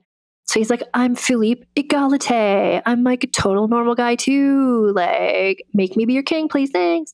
But when he was incarcerated, he was first incarcerated in Marseille, and then he was sent to the conciergerie later. He was allowed to maintain an extensive wardrobe full of all the luxurious clothing that he had not worn during his time period of trying to be like every man, like, please make me your king. So he just like in jail, he was just like, yeah, no, I'm like a rich guy, like whatever. So Marie Antoinette was being treated especially cruelly because she was so hated, because she was such a symbol of like decadence and whatever. So she is placed in a dank, squalid, and sparsely furnished cell at the conciergerie. And I believe this is the place where, if you watch last year's Paris Olympic opening ceremonies, this is where there's the part where they bring out the like heavy metal band and they sing a song, Ça ira. And that is a song that was sung by the revolutionaries. It was actually set to the tune of a song that Marie Antoinette used to like, and then they made it into the song, and then they bring out in the opening ceremonies the sort of chorus of beheaded Marie Antoinettes all standing in the window. That's the conciergerie prison. I now understand why people got upset about that, because that's a pretty shitty thing to do. So she got to the cell. The thing she has with her is like her wedding ring, her other ring, like the gold watch from her mom. And so she hangs a gold watch up on the wall, just kind of like a token. She's had this her whole life just to like give her comfort. But then that was taken away because they were like, no, she can't have anything. And at this point, like she had been stoic for so long and she just broke down when they took away this gold watch. She also asked, can I have the needlework? I was working on like knitting these stockings for my son. And they're like, no, because they were afraid that allegedly that she might hurt herself with the needles. But she was just like, no, I'm going to make these stockings for my son. God damn it. So she picked thread. There was like a torn tapestry on the wall over her bed. And she picked threads out of it and using a pair of toothpicks, knitted a pair of garters for her son, which is like, she won't be stopped. She won't be broken. She asked the prison concierge to please send these to the temple to her son. The gift never reached him. And just, you know, what happened to the Dauphin is that he died under mysterious circumstances in the prison. But we'll talk about that in a bit. Anyway, later, a few years later, the garters were given to Marie Therese. And that's how we know that they existed. Anyway, so a few days later, like a few days after she was placed in the conciergerie, she was able to get a scrap of paper and she wrote a note to her daughter. So her daughter had stayed behind. Her daughter and Madame Elizabeth were still back in the temple palace. And what Marie Antoinette wrote to her daughter was, I want to let you know, my dear child, that I am all right. I am calm and I would be altogether so if I knew that my poor daughter were not worried. I embrace you and your aunt with my whole heart. Please send me some lace stockings, a cotton redingote, and an underskirt. So this note got to them. Like they had supporters. There's still people sending their notes back and forth. And so Madame Elizabeth and Marie Therese fulfilled this request. They found a sympathetic officer who brought a package of clothes to Marie Antoinette at the conciergerie. Apparently, she was overcome by emotion as she got these items. And her sort of like assistant, like maid at the conciergerie was this woman called Rosalie, which is interesting because Rosalie was the name that Marie Antoinette had as her pseudonym during the flight to Brienne. Rosalie was like sympathetic to her and brought her a cardboard box that she could store them in because if there wasn't a box, Marie Antoinette would have had to put this stuff on the floor and it would have gotten dirty. Rosalie also got her a little cheap, like a little red painted mirror that she got from a nearby just like trinket dealer because the queen wanted a mirror just so she could like do her morning toilette.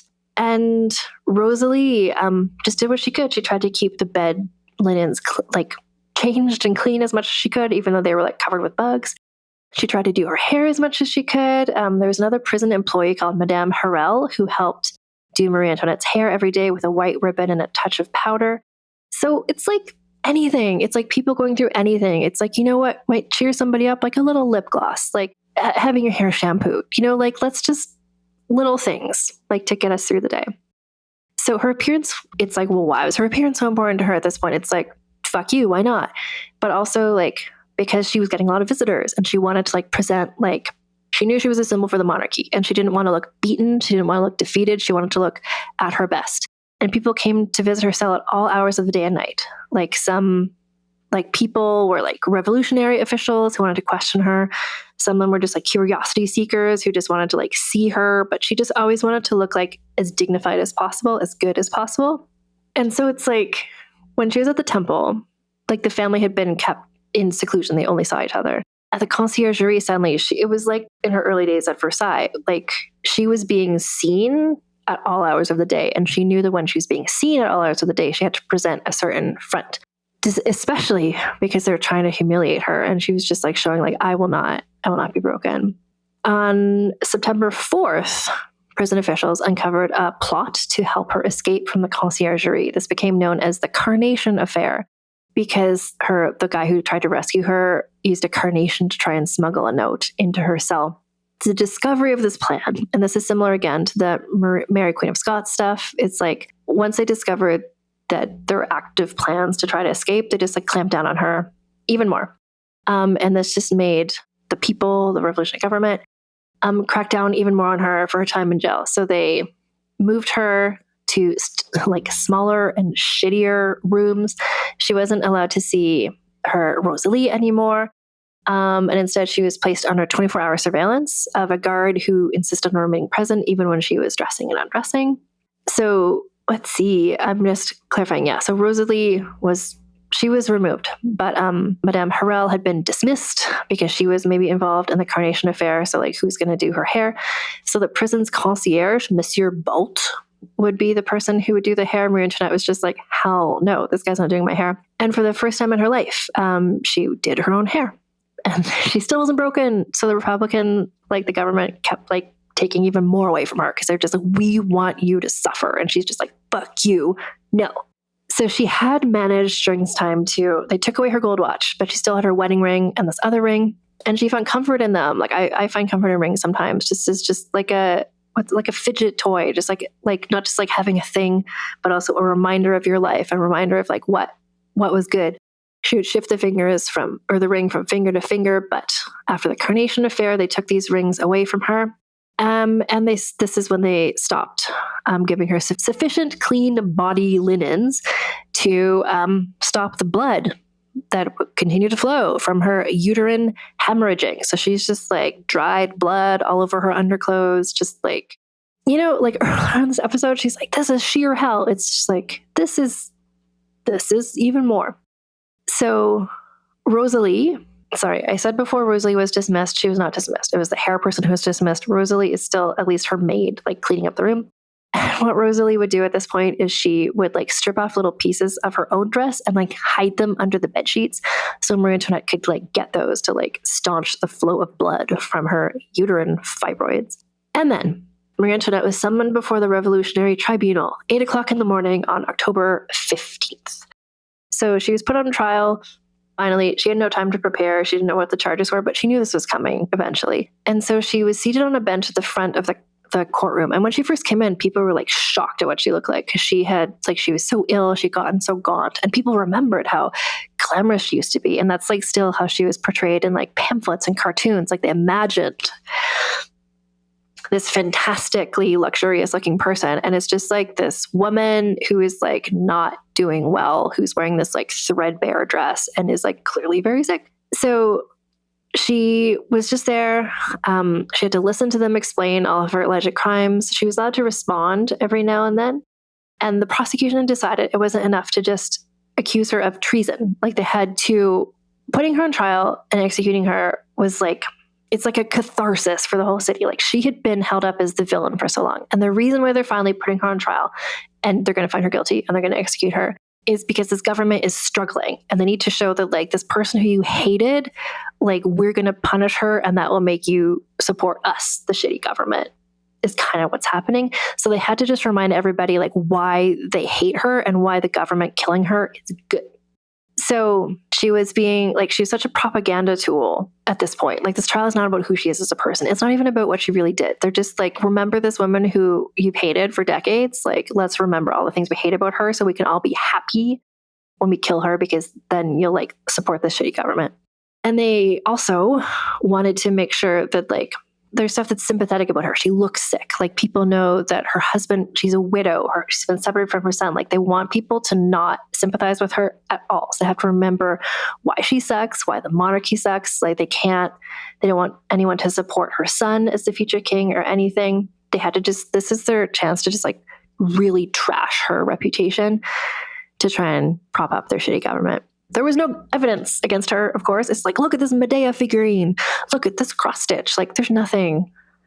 So they just brought in witnesses who were just like, oh, I heard this. Oh, I heard someone say this. So they brought up the embroidery. They brought up the Medea medallion. They brought up the fact that, like, when they went on the flight to Varennes, that she, like, wore a disguise. Like, that was a crime. They talked about that thing where there was, like, where she welcomed the Swiss guards at the time. And then people said that she had like stomped on cockades. They were like, oh, she stomped on cockades. They talked about how she nominated people who they didn't like to be ministers, like how she had manipulated the king, like especially she's involved with Cologne, that guy who people didn't like, Monsieur Deficit. They brought up like how she was in league with Jean de la Motte from the Diamond Necklace affair. They said that she was directly responsible for the famine, which was caused by weather incidents. They said that she spent so much money in Petit Trianon. They said that they alleged that she had a special dress made to disguise pistols. Remember I said about the August the 10th thing where they were like, they retold it as not just like Paris invaded the Tuileries, but like that was where the royal family had instigated it by firing upon the populace. So they said she had special dresses made to hide the pistols so she could personally shoot at everybody. Marie Antoinette, it's like, how do you respond to these like preposterous things? So she said like, I've always loved France. It's my husband's kingdom. I've never wished for anything but France's happiness. But then they also brought up her like the like sex stuff, like how she had been rumored to be this like evil nymphomaniac her whole life. So they brought up that she was promiscuous, that she was a slut, like she wore the fuck dresses. And then this is where she lost it, and I'm going to too. So they brought up a shocking witness statement that they had manufactured. So her son, I said he died. He hasn't died yet. So the Dauphin is still at this point being held by himself in the temple. And he has like, and when I say horrible, just like one of the worst people I've ever read about. And I won't get into the details, but this sadistic guard is watching over this 8-year-old boy. And so they really wanted the Dauphin to give testimony against his mother. So they physically and emotionally tortured him. They forced him to drink alcohol to get drunk until he would say and do whatever they wanted. And so the Dauphin had written a statement under these circumstances saying that his mother had molested him. And so the statement alleged that Marie Antoinette had molested her son in order to intentionally ruin his health so that she could become an all-powerful female monarch is what was alleged. So during all the other bullshit accusations, she had just been like standing there, her poise, her elegance. She's just like, no, I don't think so. But when they read this statement from the Dauphin, which she didn't know this had happened, she didn't know that he'd been manipulated into this, like she was so horrified by this grotesque accusation, she stood up and she said, "Nature refuses to reply to such a charge against a mother. I appeal to all mothers who are here." And apparently this was such an emotional outburst and the accusation was so shocking. And her response caused some people in the courtroom to admire her. Even some of the market ladies were moved to tears by the effect of her statement. When Robespierre heard what a sensation it was, like how her words had moved everybody, he was at dinner when he heard about this. He wasn't at the trial. He just heard about it. He broke his plate with rage. He was so mad that like people could be on her side. So even though the charges were bullshit, bananas, like she had a dress with secret gun pockets, like whatever. It's like the jury and the witnesses had all been chosen because there were people who hated her and would say what the prosecution wanted. And so where Barry's trial had taken 2 months, Marie Antoinette's took 20 hours. And she was there for it all. Like she was awake for 20 hours just listening to this litany of just like horrible stuff. At 4:00 in the morning, the Revolutionary Tribunal formally convicted Marie Antoinette as a declared enemy of the French nation, the accomplice, or rather the instigator of the majority of the crimes of which Barry had been found guilty. And she was found guilty, and her punishment was to be executed on the Place de la Révolution. Unlike him, who had been able to say goodbye to the family and stuff, she would not be able to say goodbye to her family, and because her execution was going to happen right away. So like it was 4 a.m. It was going to happen like that day. Later that same day. So they also told her like you're not allowed to wear your black dress to the scaffold because they knew that that would get sympathy from the crowd seeing her as this widow. So she was going to have to find something else to wear. But guess what? Like her ancestor, Mary Queen of Scots, she had plans for a final outfit reveal. So she returned to her cell and she did not fall asleep. Everything was decided at 4 a.m. Half an hour later, like she's in her cell, she requests a candle, some ink, and some paper. She had not been allowed to have those throughout her stay, but now she's able to get them. And she wrote a letter to her sister-in-law, Madame Elizabeth. And I will quote to you from part of it. And the first part of this, she's referring to the Dauphin's testimony against her, the written statement that he had been coerced into doing. She wrote, "I have to speak to you of a thing very painful to my heart. Pardon him, dear sister. Think at his age how easy it is to make a child say what one wishes, and even what he does not understand. I pardon all my enemies for the evil which they have done to me. I say adieu to my aunts and to all my brothers and sisters. Adieu, my good and tender sister. May this letter reach you. I embrace you with all my heart, and also those poor dear children. My God, how heartbreaking it is to leave them forever. Adieu, adieu." And after writing out the letter, she stretched out on her bed, rolled over to the side, like turning her face to the wall, and just wept without making any sound. When day broke, Rosalie, she had tried to feed Marie Antoinette some broth or just like to get her some food. Marie Antoinette refused it, and so Rosalie just helped her dress. And so the guard, this guy who just stood there and his job was just like to watch her dress and be a creep, he refused to leave even when she like is hemorrhaging blood. And she went to try to change her body linens. She implored him to like, can you turn away for decency's sake? And he would not, because there's a lot of shitty people in the story, and he is one of them. Anyway, so she changed her bloody linens, and Rosalie did her best to like stand in front of her to try to like hide her from the guard, just like with her body. And she was surprised to see that when Marie Antoinette went to kind of like put the used linens in like a hole in the wall, Marie Antoinette pulled something else out of the hole in the wall, which was a special white chemise, which is just like a simple sort of like nightgown type dress. And she had kept it ready just for this occasion. This was like all of her clothes were like so just like bedraggled and used and covered in blood and dirt and whatever. But Marie Antoinette had kept this one spotless. Because remember when she asked for the specific, like for Madame Elizabeth to send her like a chemise and whatever, like she got that and she kept it secret. So she's like, because she wants to appear in public spotless, clean, like this is her last appearance in public, and she's going to make a sartorial statement. So even at facing execution, she knew that she could still control her image through her clothing, and she did. So she put on this secret dress that she had kept hidden. So she's just like white on white on white. She's got a white dress. Her skin is really pale because she's sick. Her hair turned white long ago. She's wearing a white, she's got a bonnet, she's got her white like wrap. Everything is just like pristine. And like, this is the statement she's making, like, I am innocent, you bitches. So all across Paris, people are just like gathering in the streets because they want to watch her process from the conciergerie to the scaffold. And this is where I want to say, and I didn't plan this, but imagine if I had, the very, very, very first episode in this whole long season 7 was about a woman, an enslaved woman called Marie-Joseph Angelique, who had been born in Portugal. She wound up in Montreal in Canada. She also was executed.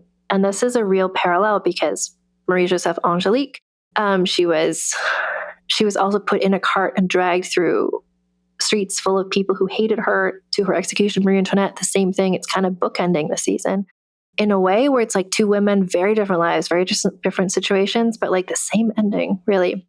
So crowds were just out to gather. It's like people for so long. Remember, every time that the market ladies and everybody broke into the palaces, they went to Marie Antoinette's room. They wanted to get her. When she's not there, they just like stabbed her bed because they hated her so much. So like this is what they've been waiting for so long, like watching her be killed. They think that this is going to solve all their problems. So this white outfit that she's wearing, of all the like fashion statements she's made in her life, this is not discussed a lot.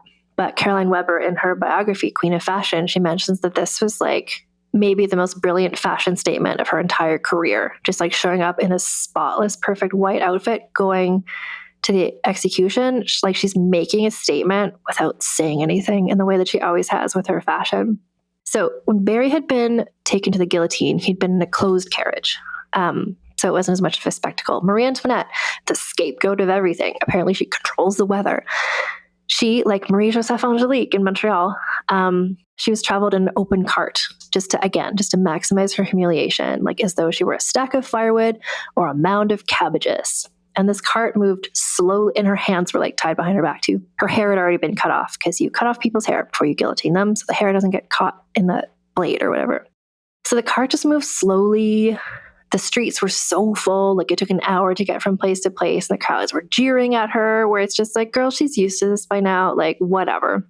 The vibes are really similar to if you picture in an earlier day gone by, like maybe someone accused of being a witch would have been treated in this way, like being pulled through the streets like this. Witchcraft, also, interestingly, another way that people are scapegoated for weather problems. Anyway, so there's an artist called David, who we talked about in a previous episode. He's the one who did the painting of Marat, who, like, after Charlotte Corday killed Marat, David made this beautiful painting of Marat where he kind of looks like Jesus. So he's like big revolutionary guy, David. So he did a sketch of her going by in the cart, and it's like a quick sketch. It's described in this one source as a brutal sketch. Like, it's not flattering. It's not a beautiful image. He saw her as pathetic, as this kind of like hideous crone, just like she used to be so narcissistic and so vain, and look at her now. But it's like, to me and some of the people who see this, like, it's a accurate adjacent image, and it just kind of shows like a woman who's like proud. She's still got the posture that's always been impressed about her whole life, and this aura about her. To me, I see like a strong woman who is just like, fuck you, fuck all of you, like, I'm going to be remembered and none of you are. So just like, fuck you is how I see it. He saw it's just like, look at this gross crone. And it does capture her like profile, which she'd never liked to have portrayed in images, with like the long nose and the lip and the resting bitch face. So he thought she looked so shitty, but other people were very moved by what they saw. And we talked in the Charlotte Corday episode about kind of how she was kind of looked like an angel going to her execution. And some people just saw this sort of like the same thing with Marie Antoinette. They're just like, oh my gosh, like she's so white, like the purity, the like angelicness of this, like the way that she's carrying herself, like this magic power Marie Antoinette had with just her like posture and her composure. Some people are just like, oh my God, look at her. So anyway, she withstood it all with dignity. She did not break, even as she mounted the steps to the guillotine. And I'm not going to say like, no, like Madame du Barry was just like, wait, someone save me, stop this. Like, being executed sucks. Like, the way that people behave when they're being executed, it's just like, I've done a couple stories like this, like Lady Jane Grey, Mary Queen of Scots. Like, it always sucks. And so she, like Marie Antoinette, she portrayed herself as she wanted to be portrayed. She wanted to be just like, I'm still the queen, fuck you. And that's what she gets across. Her last words, where she said, pardon me, sir, I did not do it on purpose, because she accidentally stepped on the executioner's foot while she was climbing up the stairs, which kind of just is like, remember when she was with Elizabeth Vigée-Lebrun, who was like the pregnant painter, and she dropped a paintbrush and Marie Antoinette went to pick it up for her. It's just like, she's just nice. She's just a nice person. And at noon, the guillotine blade dropped. And she was 37 years old. It was 2 weeks before her 38th birthday. But that's not where the story ends, because we've all heard of her. And why is that? So in the immediate aftermath of Marie Antoinette's execution, Madame Tussaud, our friend from a previous episode, she was employed to make a death mask of Marie Antoinette. And I hope it's still there. When I was a young person in the 90s, I went to see Madame Tussaud's Wax Museum in London, and there was the death mask of Marie Antoinette. I have not been back there since, but I understand that the Chamber of Horrors is there again. And I think that the death mask is probably there too. And it would mean more to me to see it now than it did when I was a kid, and I didn't really know about Marie Antoinette. Anyway, death mask was made. Her body was thrown into an unmarked grave in the Madeleine Cemetery, which was close by. And this is just where, because remember, they're being like, everybody is the same. There's no royals. They just threw her in like a mass grave with other people executed that day. And that cemetery got full, I guess, because of all the people being executed. So it actually closed the following year because it ran out of capacity for more dead bodies. What happened internationally? So Marie Antoinette's sister, Maria Carolina, the Queen of Naples, was furious about this. And she offered to help French emigres fleeing France. She granted a lot of them pensions if they came to Naples. The French Revolution, after this point, devolved into the Purge, which is like formerly known as the Terror, where it's just like, again, like this shitty government. It's like, without Marie Antoinette there, it's like the thing for everyone to hate together. It all fell apart. And that's the purpose of a scapegoat. And without her there, a new scapegoat had to be found, and that became Robespierre himself. All the leaders of the revolution basically all were executed by each other. Marie Therese, Marie Antoinette and Barry's one surviving child, she was eventually released from prison in a prisoner swap, and she was sent to join her mother's family in Vienna, where she married her cousin, Artois' son, the Duke of Angoulême. She became the Duchess of Angoulême, and she fled after that, and they lived in England for a time. And then Napoleon took over because like everything is just chaos and you need someone to be in charge, and no one was in charge. Napoleon took over. First, he's just like, yeah, this is great. Like, I love the revolution, whatever. And then he's like, what if I name myself emperor? And what if that's a hereditary title? And what if the next person in charge is my son? And what if it's basically the monarchy again? And then everybody got mad about that. And there was another revolution. He was kicked out, and the Bourbon royal family, Barry's family, was restored to monarchy. So as much as people nowadays are just like, yeah, this is like the French Revolution. Through this whole series, I've come to understand the French Revolution was just a series of like people making wild decisions, utter chaos, and it ended with the monarchy being brought back anyway. So like, why did we do any of this? So who became king? So the little boy who died in prison, the Dauphin, he would have been Louis the 17th. So technically he was the king for that like period of time where he was in jail. And then he died. And then the new king, he died of the result of the horrific abuse he faced in the prison, and maybe potentially tuberculosis, just because he was treated. He was living in really bad conditions, and he probably was susceptible to a lot of diseases. And it's really sad. And for the rest of Marie Therese's life, sort of like the Princess in the Tower in English history, like men would show up and be like, it's me, I'm the Dauphin, I actually survived. And that was really traumatizing for her because none of them were her brother, and she lived through such a sequence of shitty things. Marie Therese, she was never okay, understandably. Anyway, so the new king, when there was the restoration of the monarchy, Louis the 17th, who is that? Well, it was Barry's younger brother, Provence, who long wanted to be the king instead of him. And when he took over with the restoration of the royal family, which again, it's like, why did the French Revolution even happen? Well, I mean, we know why it happened, but it's like, what did it lead to? Oh, just the royal family coming back again. Okay. So Provence became the new king. He had Marie Antoinette's body and Barry's bodies exhumed from the like mass graves where they were left. So this is in 1815. He had their bodies reinterred in the necropolis of French kings at the Basilica of Saint Denis. And there are statues there of them both as well. Marie Antoinette in the statue, interestingly, because this is 1815.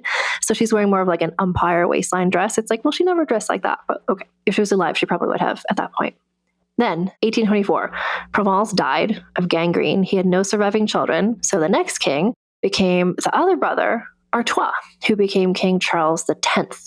His son was the heir. So his son is the heir and is also Marie Therese's husband. So Marie Therese is now married to the Dauphin of France, making her, like her mother, the Dauphine again, which is interesting how that happens. Artois, not a popular king. As you might understand and appreciate, and might have been like this yourself, like he was really tyrannical and wanted to not have revolutionaries do anything because he saw how that like destroyed his brother's life and threatened the monarchy. His unpopularity, Artois, as Charles X, led to the 1830 July revolutions, which is another sequence of there's so many revolutions in the history of France that just kept happening. But the result of this 1830 revolution resulted in Artois, Charles X, abdicating of being king. He named as the next king his 9-year-old nephew, but the government at that time was just like, we don't think so. We want someone else as king. And another guy swooped in and usurped the power. And who that person was the son of Ryan Philippi. And he took over as Louis Philippe, the citizen king, he was called. So then it's 1832. Students in Paris revolt against Louis Philippe, the citizen king. This is what Les Mis is about. So many people, when I talk about the fact I'm doing this Marie Antoinette series or the French Revolution, they're like, oh, like in Les Mis. And I'm not going to be like, oh, actually, it's a different revolution because this is convoluted. But this is what the Les Mis revolution is about. And nobody would know about the 1832 student revolution except Victor Hugo wrote a book about it, and it became Les Mis. The schoolboys do not win. As we know from the end of Les Mis, they're all killed. But then in 1848, there's another French Revolution. And this time they get rid of the monarchy again, and who is elected is Napoleon's nephew, who becomes president. And then later he's like, what if instead of president, I'm Emperor Napoleon III? And his wife, Eugenie, who we talked about in a previous episode, was a Marie Antoinette fangirl, also a redhead, also loves glamour and knows the power of fashion. And she, because she loved Marie Antoinette so much, like as soon as she became empress, she's just like, she went to Versailles. She wanted to see Petit Trianon. She was just like, where's all this stuff? Like how I feel, but I want to see the Marie Antoinette exhibit. Anyway, so Eugenie, really set to work trying to amass as much of Marie Antoinette's furniture and belongings as she could, because she was just a fan and she wanted to rescue it. And that's why at the V&A exhibit now, they have a lot of the things they do. So thank you, Eugenie, for getting that all together. And then in 1871, there's another revolution. France becomes a republic again and stays that way. And that is where we are now, with France no longer has a king. Although there are people who are like royalist supporters, like today's Bourbon descendants, even the Habsburg descendants. Like when there was the Olympic thing with Marie Antoinette, with the headless Marie Antoinettes singing the Ça ira song, the Bourbon descendants were just like, this is shitty. The Habsburg descendants were like, this is shitty. And friend of the podcast, Leah Renman Chang, who's on one of our earlier episodes talking about Olympe de Gouges, she wrote a really beautiful essay about why that was shitty. And now I understand even more fully, understanding the context of that song, the fact that it was at the Salpêtrière prison where Marie Antoinette was sent to die, the whole pointlessness of the French Revolution and executing her. I'm like, yeah, that was shitty. That was a shitty thing the Olympic opening ceremonies did. And this is the end of the Marie Antoinette episode. And so what we do on this podcast when we reach the end of a biographical episode or series is we score those people in 4 categories on what is called the Fredegund Memorial Scandaliciousness Scale. So there are 4 categories, and just to kind of see how everybody adds up in these various areas. The first category, and this is a tricky one, honestly, I've been thinking about it a lot, because the first category for Marie Antoinette, well, for everybody, is scandaliciousness. How scandalous was this person's behavior based on the society of the time? And with Marie Antoinette, a lot of it, it's like people thought she was scandalous, but it wasn't scandalous. Like people thought she was having all these orgies and lesbian relationships and like secretly manipulating the royal family and stuff. And like, but she wasn't. But she did do some things that were challenging societal norms, like being the queen and having this political power, being the queen and having this fashion power, having Petit Trianon, not like the fact that, you know, she like maybe scratched to enter a door with not her left pinky finger, but her right pinky finger. Like people like Madame Etiquette would be like, Herman, my pills. Like there's stuff she did that I'm going to discount most of what she did to scandalize the Versailles crowd, because that's a cult and that's insane. Well, and then it's like she was put on trial for all this stuff where it's like, was that scandalous? Like having a medallion and stuff. But where I do think she did push society, like push the boundaries, with some of her fashion stuff was like very, in the context that she was in as the Queen of France, was very provocative, I guess. Like I wanted to say the stuff she did that was scandalous, brackets positive, brackets that she actually did. But the fact that people thought that she did other things, like I don't want to give her a really high score for scandalousness, because I'm like defensive of her. I'm like, but she wasn't scandalous.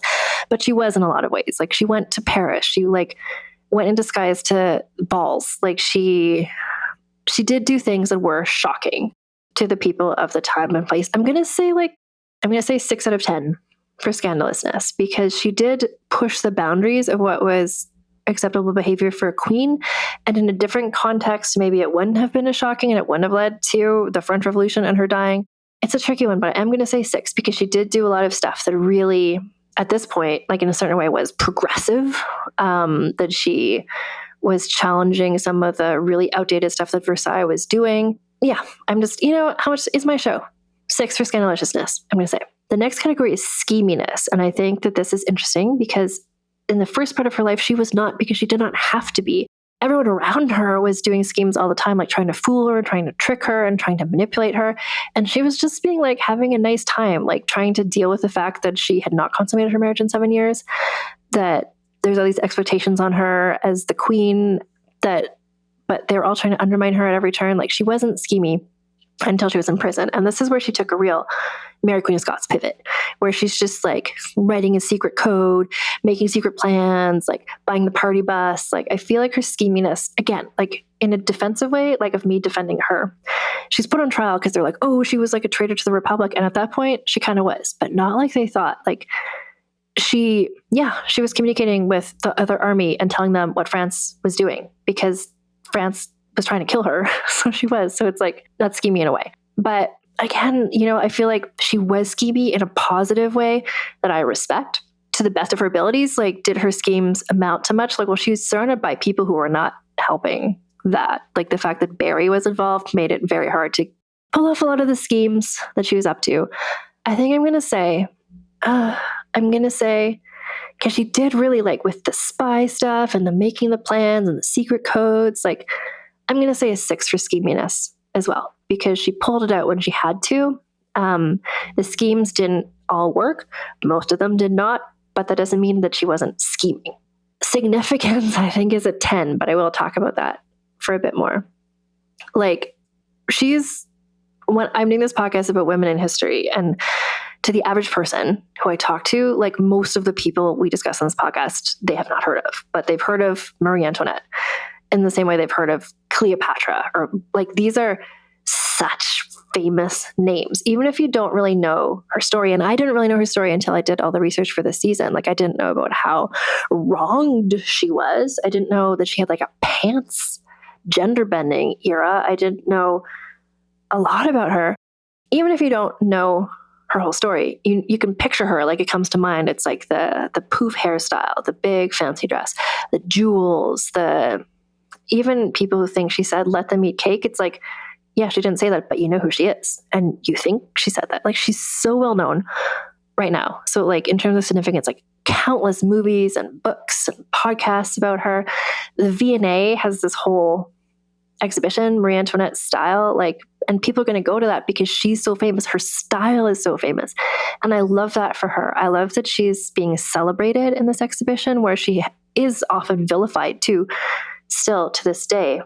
But she did have an impact on style, like her significance in terms of that, of just like showing like how a woman in power could operate, how you can use fashion to, and Empress Eugenie did this as well, following in her idol's footsteps, like how you can inspire get more people buying French silk by wearing French silk, to the point that when you switch to cotton, it like threatens the entire industry. Like, you still see this with people today who are just affiliate links, and any Instagrammer is saying, it's like people want to look like a famous person. And she's kind of the first person that made that attainable by working with Rose Bertin and Leonard. Like, her forward thinkingness, like, to me, is like a fashion girly. Like, I see her influence is huge, but then also her significance to like all of history. Like, we've talked about the French Revolution and that 1 million reasons why it happened and why she ended up being the scapegoat. Like, she did not cause the French Revolution. There's so many people and weird decisions that came into that, but she was part of that. Like, she's a important part of how everything unfolded. If she hadn't been there as a scapegoat, if Barry had married somebody who was less progressive, for lack of a better word, if he had married someone who was more traditional, then maybe there wouldn't have been this. If he had married someone more traditional and he'd had a mistress, like, would people have hated the mistress? Like, would people still have hated the queen if she wasn't somebody who was just like doing all this house remodeling and stuff? I don't know. But the fact that she was there was like a mandatory canon event. And that's part of how the French Revolution happened. Like, she's so intricately connected to it. Like, she's a 10 out of 10 significance for sure to me. Like, both her influence on like fashion, but also her influence on history, and the fact that everybody knows her name. If you don't know her story, when you hear her name and you can picture her, if you see someone in costume as her, you know that's her. Like, she's like, I don't know who's more famous than her as a woman from history. She's the most famous woman from history. Even to people who don't give a shit about women from history, those poor people. The final category we have is the sexism bonus, which is where I think about like, how much more could this person have accomplished if not for sexism? How much did the patriarchy get in their way and affect what they were trying to do in their life? And I think for her, this is a 10 as well. This is truly a 10 for me, because the hatred, part of it was the xenophobia. Part of it was like, she was Austrian. And people, that was an excuse to be suspicious of her and to not trust her, like the aunts did. Like, as soon as she came into the country, just because of the long dispute between France and Austria, people hated her. And people hated her because she was a woman who was not behaving the way that they thought a woman should. She was a wife who was not becoming a mother, not because of her choice, but just because of circumstances. And she was living her own life independent of her husband in a lot of ways. She was making decisions on her own, and that just terrified people. It confused people. It angered people. And it made it so easy for people to vilify her. I mean, and then you see, like we saw, she was the scapegoat. She was kept alive until the government needed her death to try to prop themselves up. And then once she died, everything, like the whole government fell apart. Like this sexist, misogynistic, xenophobic hatred of her was keeping everything running. And when she was removed from that, everything devolved into absolute chaos purge. Like her hating this woman kept it all going. And we see that in so many other circumstances with so many women in this era. I mean, like, how many movements have grown out of just like people hating Hillary Clinton or people hating Amber Heard. Like there's Monica Lewinsky. Like it's so, when there's a woman to hate, it really brings people together. And there's something about that misogyny that makes it even more potent. It makes it easier for people to hate this person. If it's a woman hating Meghan Markle, like the hatred of a woman is, and there's all kinds of other aspects to it too. But anyway, had she not lived in such a enormously patriarchal society, and we talked about this in the other episodes, especially about the Revolutionary era women, how the Rousseau of it all, where it's just like women, all they should do is stay home, give birth to babies, breastfeed those babies. Like women shouldn't be involved in anything. The fact that Marie Antoinette was seen to be involved in politics even before she was just like showing like she was like a cautionary tale. And if she could thrive, then that meant that their whole worldview about women should stay silent and at home and not do anything interesting, that couldn't be believed because she was out there thriving and not being a mother. Like in a different society, you know, she would have had a very different situation, but also honestly, 100 years before, she would have had a very different situation. It was the worst possible time for her as a person to come into France to marry Barry, who is kind of the worst possible person to be the Dauphin. And then everything just kind of happened like it happened. And there's so many things went into it. But anyway, what I'm saying is 10 out of 10 sexism, because she was hated so violently in such a sexual way. Like so many of the pamphlets were just like demonizing her sexuality, demonizing her interest in fashion, which like, yeah, she was spending a lot of money. She's also spending a lot of money on house renovations. And so was Artois. And so were so many other people. But it's because she was a woman doing this instead of being a mother that she was hated. Anyway, let's do some quick math. That's a 32 for our girl, Marie Antoinette. Where does that leave her? I'm just looking on our Fredegonde Memorial Scandaliciousness scale. She's not top 10, but I didn't think she would be because of like she wasn't actually that scandalous. Like the people in the top 10 are people who were like murderers, like leading armies, and she's just like having a good time. She has a 32. And in terms of people this season, Marie-Joseph Angelique, and we're going to go through this if you go to the Patreon right now, there's the season wrap up. But Marie-Joseph Angelique, the first person we talked about this season, has a 35. That's the highest score of anyone this season. Charlotte Corday, 33.5, because she has more scandal, frankly, probably more scheminess. Adelaide Labille-Goyard, who is a painter, has a 32. Marie Antoinette has a 32. Sally Hemings has a 32. That's where she is. And I think, I don't know, this scale is like subjective, obviously, because I make up all the numbers. But, you know, the people at the top are like the most schemiest, most scandalous people. If you want to listen to those episodes, just go to vulgarhistory.com and click on scores, and you can see the scores in descending order. Just listen to any of the top people, and you'll get like quite a saga. Marie Antoinette, it reminds me of Mary, Queen of Scots, where it's just kind of like she is so famous, but like, was she, so much of it is just like she was surrounded by haters. What could she do? Mary, Queen of Scots, her ancestor, has a 36, by the way, on the same scale. Anyway, wow. This has been very informative for me, very interesting, very terrifying, how the parallels between what's happening and what happened in the French Revolution, what's happening these days in the world. Anyway, I want to remind you of two things, or probably more than two things. One of them is, if you're in or near London, England, go to the Marie Antoinette style exhibit at the V&A Museum, take pictures of everything, and send them to me at Vulgar History Pod on Instagram, because I'm desperate to know what's there and to see what it all looks like.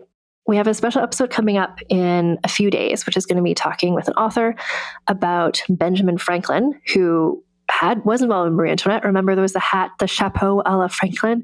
We're going to talk about that and also connect it all the way back to Canadian history. That's coming out in 2 days. And next week, we're starting our Halloween series, Mary Shelley, talking all about her and her whole deal and how she became the goth icon that she is. And if you join the Patreon today, you can hear our season 7 wrap up, where I'll be giving awards to all kinds of different people and events from this whole season. Go to patreon.com/AnnFosterWriter. It's free to listen to that episode. And if you want to listen to more next week, on my Patreon, I'm going to be having a discussion of the Marie Antoinette movie by Sofia Coppola. That's available to paid members of the Patreon. Patreon.com/AnnFosterWriter, which is where you can also see, if you want to see me slowly losing my mind in person, the video of this and other episodes. Anyway, I also wrote a book. I mentioned during the episode about the Duke of Brunswick, who wrote that manifesto that kind of sped up everything bad happening. His daughter, Caroline of Brunswick, is the heroine of my first ever book I'm having published. It's called Rebel of the Regency, The Scandalous Saga of Caroline of Brunswick, Britain's Uncrowned Queen. Marie Antoinette mentioned in that book as well. Anyway, my book comes out next February. You can learn all about it by going to rebeloftheregency.com. You can add it as to your to-be-read list on Goodreads. If you're a NetCelly, you can request an early copy of it. There's going to be an audiobook version of it. There's an ebook version of it. It's available right now for pre-order in Canada and the United States, and I hope to have news soon about people, because I know people in other countries want to read it too, and I hope to have news for you about that as well soon. And yeah, if you pre-order the book, which is where you just you pay now and you get the book when it comes out in February, you get free stuff from me. Like, you can get a free membership to my Patreon, so you can listen to that discussion of the Marie Antoinette movie, buy the book, listen to the discussion. You can get a free membership to my Substack to read my essays about things. And you can also get a Caroline of Brunswick paper doll. Like Marie Antoinette, she was a fashion girly who, when her voice could not share what she thought, her clothes said what she thought. And one time she wore a pumpkin on her head, and the paper doll does have a pumpkin you can put on her head, just for the record. Anyway, we'll be back in a few days with our Benjamin Franklin discussion. And next week, we're starting our next mini series, Halloween month series about Mary Shelley, goth icon. And until then, all my friends, keep your pants on and your tits out. Vulgar History is researched, scripted, and hosted by Ann Foster. That's me. Editor is Christina Lumagi. Theme music is by the Severin Duo. Transcripts of this podcast are available at vulgarhistory.com by Aveline Malik. You can get early, ad-free episodes of Vulgar History by becoming a paid member of our Patreon for as low as $1 a month at patreon.com/AnnFosterWriter. Vulgar History merchandise is available at vulgarhistory.com/store for Americans, and for everyone else at vulgarhistory.redbubble.com. Follow us on social media at Vulgar History Pod, and get in touch with me via email at vulgarhistorypod@gmail.com. The Old West is an iconic period of American history and full of legendary figures whose names still resonate today. Like Jesse James, Billy the Kid, and Butch and Sundance, Sitting Bull, Crazy Horse, and Geronimo, Wyatt Earp, Bat Masterson, and Bass Reeves, Buffalo Bill Cody, Wild Bill Hickok, the Texas Rangers, and many more. Hear all their stories on the Legends of the Old West podcast.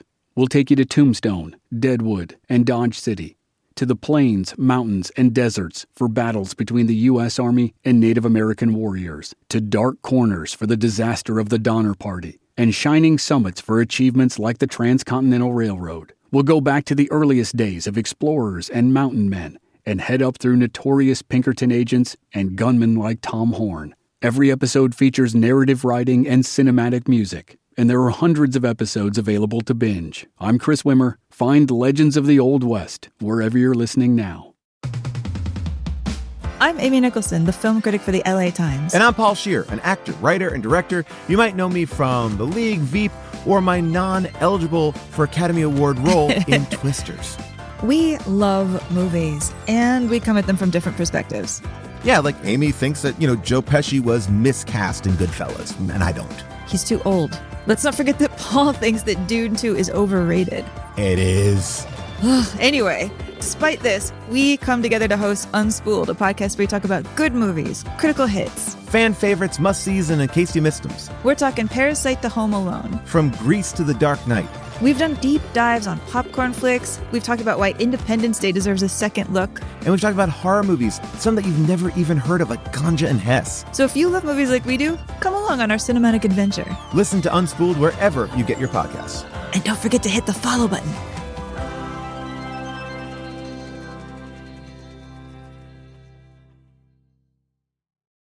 There are vampires out there. They walk among you, shoulder to shoulder in the dark.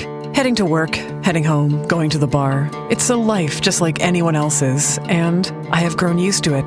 To the darkness, to the moon, to the taste of blood on my tongue. But vampires are dying out. We are a fading kind, and I am the first one created in so long, and that is a dangerous thing to be. Those who came before me, elders of all stripes, they do not want to see our kind gone, and they will do anything to keep their power. And for myself, and for Grace, who created me, that is a sword that hangs above our heads. And the worst person of all carries our secret, and he will use it however he sees fit. Who do you look to when things are at their darkest? From the creators of Parkdale Haunt comes Woodbine, a podcast about monsters, dreams, and changes, those you want and those you never saw coming. Season 2 arrives September 24th, distributed by Realm.